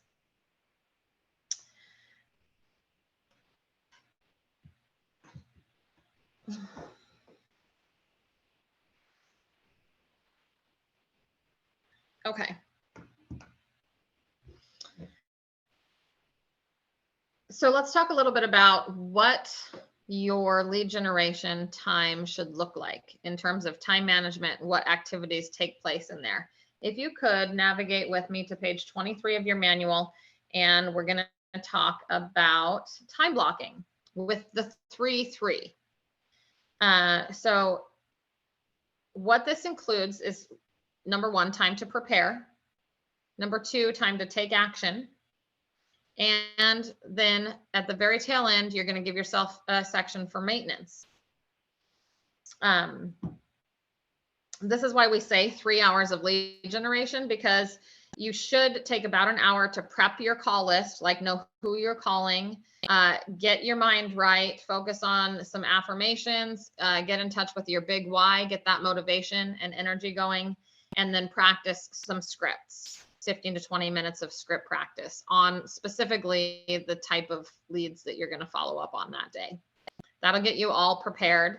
And then the last 2 hours are going to be actually in prospecting and updating your database. And so I would recommend that you have it open, either use Command Mobile to do that. I have specifically used Command Mobile on my lead generation on the updates, because it's super functional as far as the contacts go. It's way cool if you have the lead. I wonder if I can show you guys this. I'm about to get all geeky on you. How many of you have used Command Mobile? Like, show of hands. Oh, you guys, why are you even at Keller Williams? No, I'm just joking. But let me show you this. Command Mobile right here on my phone. And before with the Kelly app, it wasn't nearly as functional, but like with feedback, that feedback loop that we have with our tech team, it literally, they fixed it. Let me get signed in.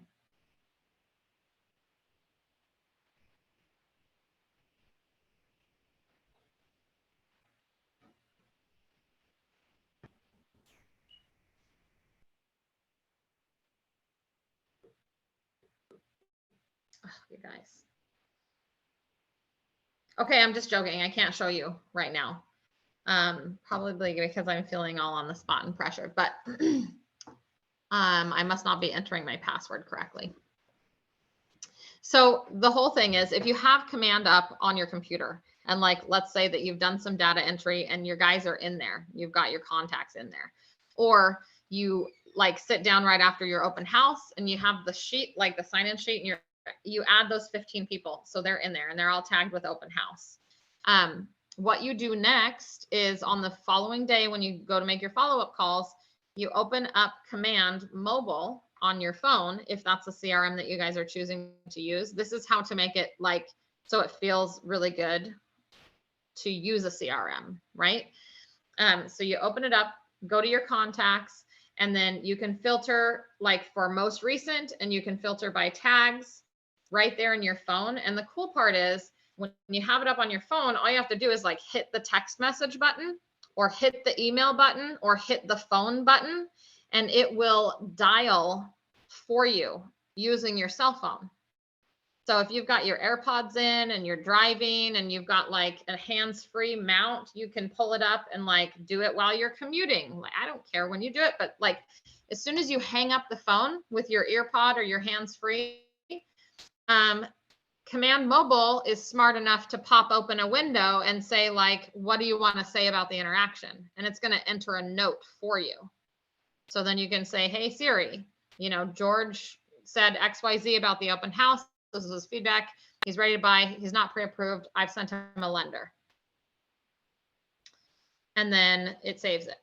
So that's super functional. And when you send the text message, it will automatically, like, so it's automatically taking notes for you. And on the stuff it can't take notes on, it's going to pop up that screen and say, what do you want to say about the interaction? So you can take notes. It's super, super functional. A really good way to go. And you guys are paying for it. You're paying for it every month, whether you use it or not. So I would say, just to save yourself some money and on the front end, like start with Command. Command Mobile has made it much more functional. It's almost like an auto dialer now because of the functionality from the mobile interface. So that's my plug. That's my plug for KW Technology. So I have tried to use the Command Mobile app and it won't load any of my contacts or anything. It just gives me error. Start a tech support case about that, because mine does load contacts and is functioning. So it's definitely not a problem across the board. Okay. And make sure that if you're using the latest release of Command Mobile, that it's not Kelly. Gotcha. I'm probably not. That's probably it. Yeah, delete, like I would delete everything and then I would go in and search for Command Mobile on the App Store. Let me get there so I can give you a little bit of hint on how to make this work. Yeah, because at some point they navigated away from the app they were using and reprogrammed all of the plugins to be more functional on an app that was like a little bit more stripped down, so it had less bugs. So they kind of rebuilt the platform. And it's a red and white. So really close on my, do you see that? Yeah, that was my problem. Okay, thank you. Yep.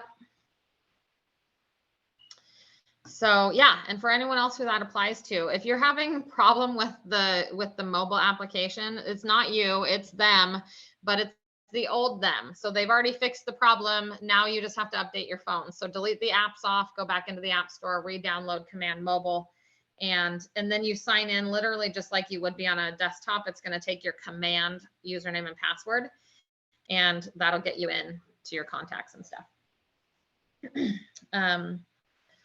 Okay, so we've got that. Prep the call list, say the affirmations, do the things. Now you're going to prospect. Using Command Mobile makes it easy.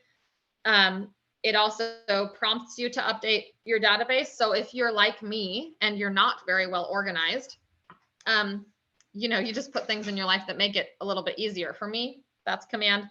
I do run out of 2 CRMs, just full disclosure. I have a separate CRM that runs my active marketing and is like very automated for online leads. I just completely run it separately. And then when those convert into actual business, I put them into Command. So I'm double dipping. But I do that because I'm so addicted to just making things super easy that in this case it did. It just made my online lead generation that much easier. And then the third thing that you do is tracking your results, which means how many people did I talk to? Of those people, who was a lead? of those leads, who became an appointment, of those appointments, who became a piece of business. You know, make a few notes. It's only going to take you 2 seconds to do that part. You want to schedule your commitments into your calendar. So if you've taken 50 phone calls and 10 people wanted some type of follow-up, like, yes, they want a CMA. Yes, they want a neighborhood update. Yes, they wanted that contact information for a lender. Yes, they wanted to go look at a house on Tuesday. Make sure that you take all of your notes that had anything to do with an action item and either put it on a digital task list that will send you a reminder or get it into your calendar so that you don't miss any opportunities. And then last but not least, write thank you notes and send them out to everyone who you engaged with that day. And that is what your 3-hour time block every single day. I'm going to say Monday through Friday, but if you're really hungry, you can do it every 7 days a week. Like, there's nothing wrong with doing it more than 5 days. I'm just saying at a minimum, Monday through Friday. That's what the 3 hours should look like. Any questions?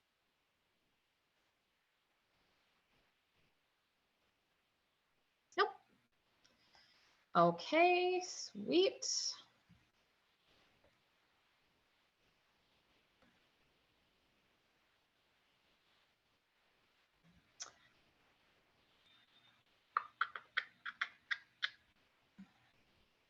Okay, on page 24.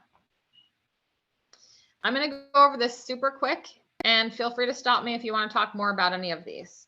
Under prepare, you're preparing your call list. Generate a list of names, phone numbers, and pertinent information.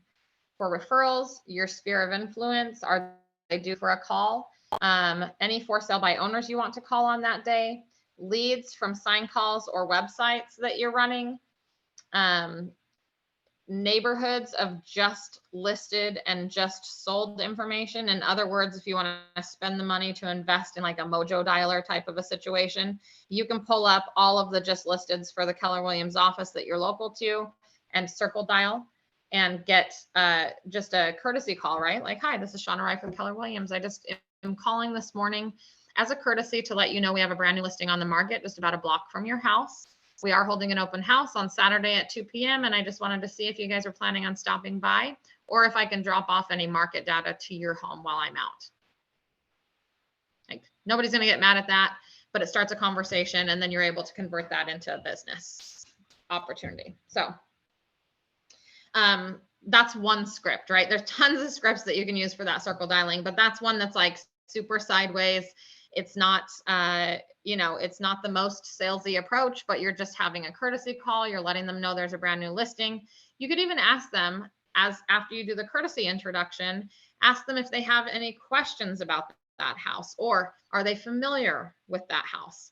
And then, you know, you just have like this just nice, casual back and forth conversation, but you'll be surprised if you keep them on the phone at the opportunity that kind of like raises up to the surface of that conversation.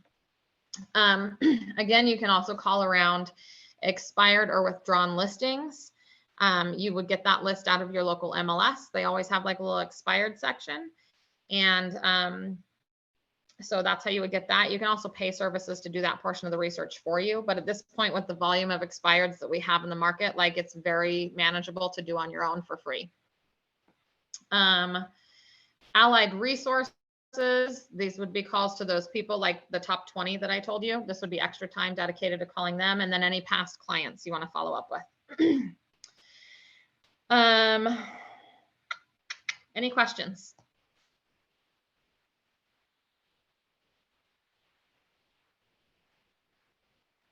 How could you envision, like, do you think that you're going to like do all 6 of these or 8 of these in like one session, or how would you envision breaking this up in your own business? I would probably do 1, maybe 2 versions of that a day, and different ones every day. Yeah, that's good. Like, you could, like, maybe you make sure that you're touching all of these points once a week, but maybe just pick 2 things. Like, once a week, you're gonna call X number of your sphere, and you're going to call any referrals that you got that week. And then the next day, maybe that's Mondays. And then Tuesdays, maybe that's your for sale by owner days. So you're just doing for sale by owner and expireds, depending on the volume. You can kind of fit both. And then maybe on Wednesdays, you are going to call all of your past clients, or you're going to call all of your allied resources. So you can kind of break it up that way. Thursdays, open house follow-up, or potentially that would be a Monday because you're doing open houses over the weekend normally. But see how you can kind of break it up. So you're kind of covering all your bases every week. Things stay fresh, things stay exciting. You've got plenty of data and sources of this volume that you can pull from for leads. And you're making sure to nurture it every single day. Okay.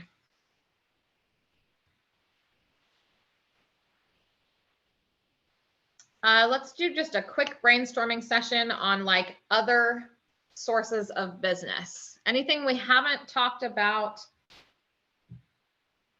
I kind of feel like we've talked about all of this about 10 times. So, I mean, it's not a good source, but mailers. Mm-hmm. I mean, it's not a great source, but it is a source. It is a source. Do you think it's prospecting or marketing? Marketing, probably, depending on the type of mailer you're sending out and why. Yes, I agree. And I think today's class is more about prospecting, which is probably why mailers haven't come up. I do think we're going to get into some marketing conversations further in the class curriculum, not today, but in another different class. When does a mailer become prospecting and not marketing?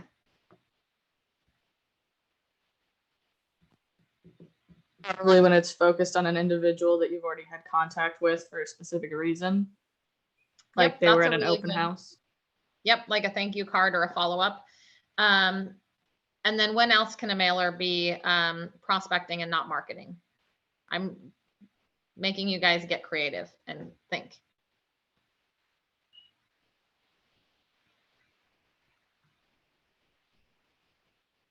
Okay, I'll give you the answer.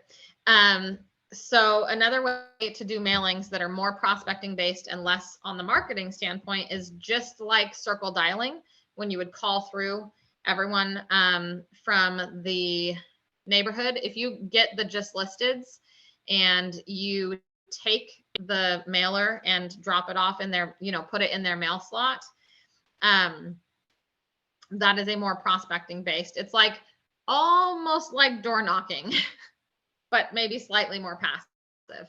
But it would have a handwritten note from you, right? And it would be like, hi, this is Shauna Reif with Keller Williams. I wanted to let you know I popped by today. It was a courtesy visit. I saw that you were at work, but we have a house that just went on the market around the corner.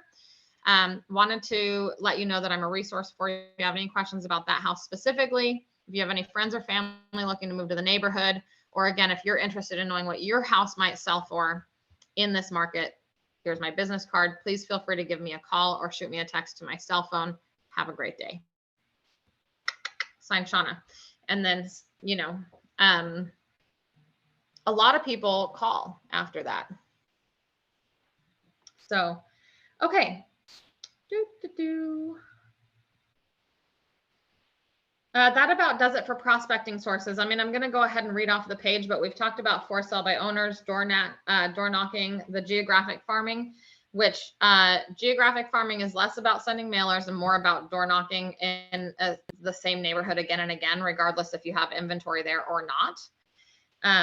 And then the expireds and withdrawn listings, open houses, agent referrals, and social media. Does anyone have any questions about any of those lead sources that we want to kind of dip into a little bit more specifically?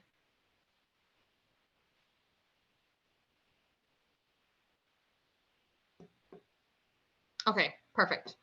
I am going to just briefly touch on social media to let you know that this is my personal opinion.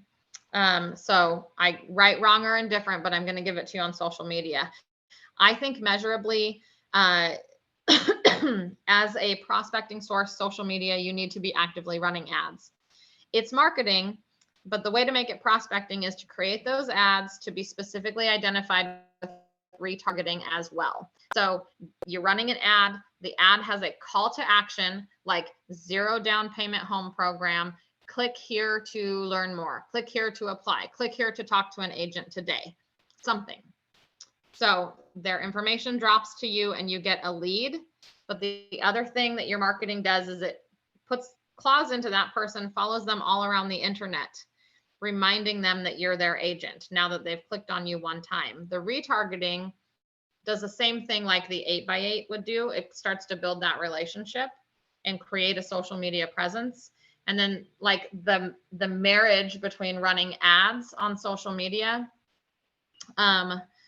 and having some content that they can consume after that. So if you're running ads, you know, you want that ad to also drop them onto your website or drop them onto your like YouTube page or drop them onto your Facebook page where you are posting every day and they can scroll through and see the posts because they will, that's the content that they'll consume. So it's a combination between running an ad, retargeting, and then having something online that they can see and consume. Does that all make sense? Yeah. And there's a ton of agents out there killing it in real estate and not doing a single social media post. So I want you guys to know that too. You guys pick 2 or 3 really strong lead generation or prospecting sources. It does not have to be around social media, but if it is, there is a really right way to do it to be able to convert at a high level. Okay.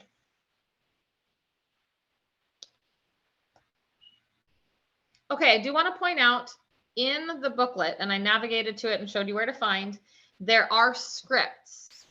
There are scripts specific to each prospecting source, and they're in here. So you'll see on page 27, the for sale by owner script is in there, and it gives you like what goals and then what things you can say, and some different variations as you go through. So I want you to be able to reference back to this when you guys are doing your practicing for lead generation. This is where you'd be. It has the same thing. So on page 29, just 2 pages later, talks about withdrawn listings.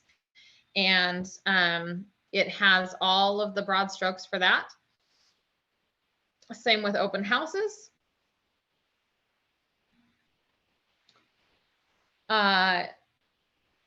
Same with agent referrals and social media. And then it has like a few little tips here regarding all of that stuff. And then Twitter, like if you tweet, raise your hand if you have Twitter. Like, does anyone do tweeting actually? Is it a thing?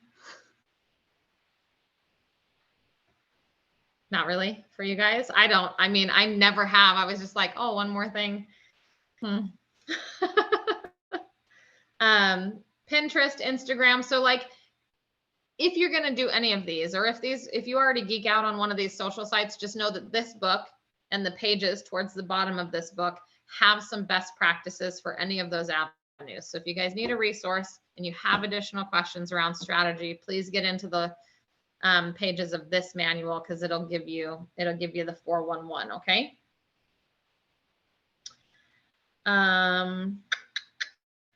Become a lead generation machine. Yes. You guys all feel like after this class, you feel like you have the tools that you need to kind of really dig in and do lead generation at a high level? Anyone feeling unprepared?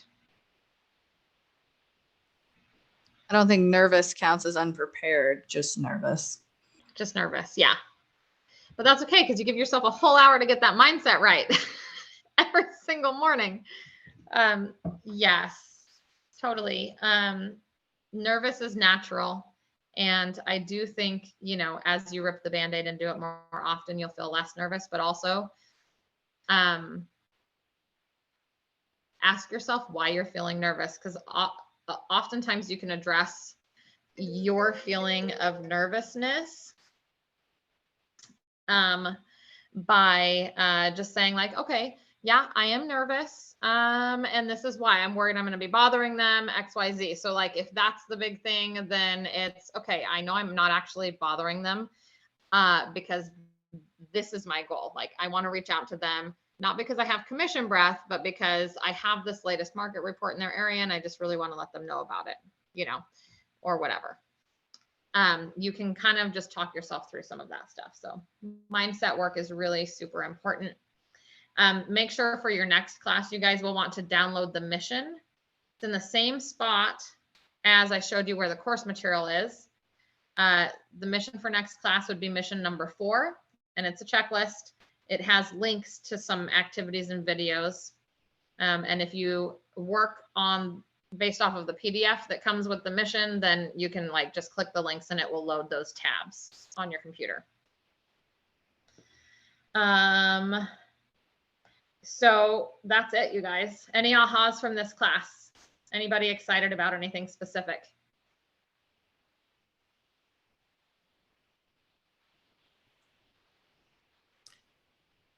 Ashley. The open house, like hearing the numbers and all of that, that was like a really big one for me. Yeah. I'm getting all dialed into that. Awesome. Oh yeah, and I promised you guys we would follow up about that. So it's going to be different for each of you because you're in different MLSs. So I'm going to give you the broad strokes on how to do this. If you sign into your MLS,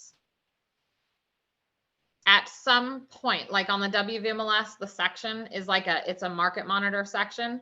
It's on like the right-hand side of the screen. For RMLS, you might have to pull like a manual search and then search for agents in your office and pull it up that way. This question on specifically how to get to this data is a perfect question for your principal broker. Like,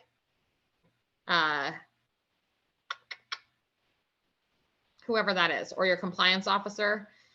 For us, like I would ask Liliana about this. I think for you guys in Eugene, it's, why is the name completely escaping me? I have known this guy for many years and I can't remember his name right now. Anybody in Eugene? Your principal broker? Tom Dye. Thank you. It just came back. So yeah, that would be a really good question for Tom Dye. You could also text Mara or reach out to Mara. She might have some pre-recorded videos with instructions, who knows? But you'll want to get to the market monitor. You can click on office. In the WVMLS, it's going to be under market monitor. You click on office. There's like some sections, some tabs in there, and you can click on listings or you can click on new. And it will actually pull up a list of all of the listings. And then based on that list, you can filter by status. So filter to active listings only, because you're not going to mark it under contract listings. And then I would just open up like the details on each listing and click through. And the key to finding open houses to hold open is that you probably, if it's listed by a team, they're probably giving those open houses to their buyer's agents. So what you're looking for is solo agents. And you can ask the Market Center leadership for a list of solo agents in your office. So that you can like have a point of reference for that. But what you're looking for is listed by an agent, not a team, or maybe it's listed by a smaller team. Maybe they do have extra open houses. Like I run a small team. Some of my buyer's agents have held open houses for the Lopez group. And so we're very collaborative, like in our Market Center. If they've got an extra listing or there's a resource and they can provide help, they will. We support each other really well like that. But I would say your first priority would be get those solo agents and just go on down the list. Obviously, you don't want to hold an open house on vacant land or anything like that. So you're going to eliminate based on all of the weird stuff. And then it's much easier to hold open houses on houses that are not currently occupied. So you want to do that. And then if it is occupied, you can still reach out to the listing agent and say, hey, I see that you have an active listing. I'm really hoping to pick up some open houses. I could even do them during the week if that's okay, but I see it's occupied. What's the story with the seller? Would they mind? scheduling for an open house, would that be of value to you?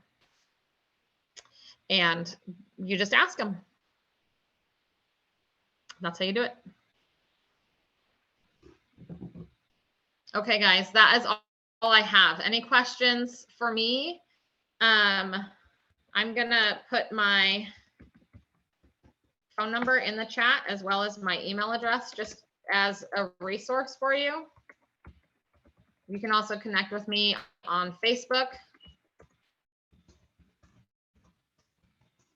That's my Facebook name, Shauna Williamson Rife. So yeah, I'm here for you. Obviously, don't call me every single day, but if you've got something or you guys are going to be up in my neck of the woods and you want to grab a cup of coffee or have lunch, I'd love to do that with you. So thanks so much for having me today, guys. Bye.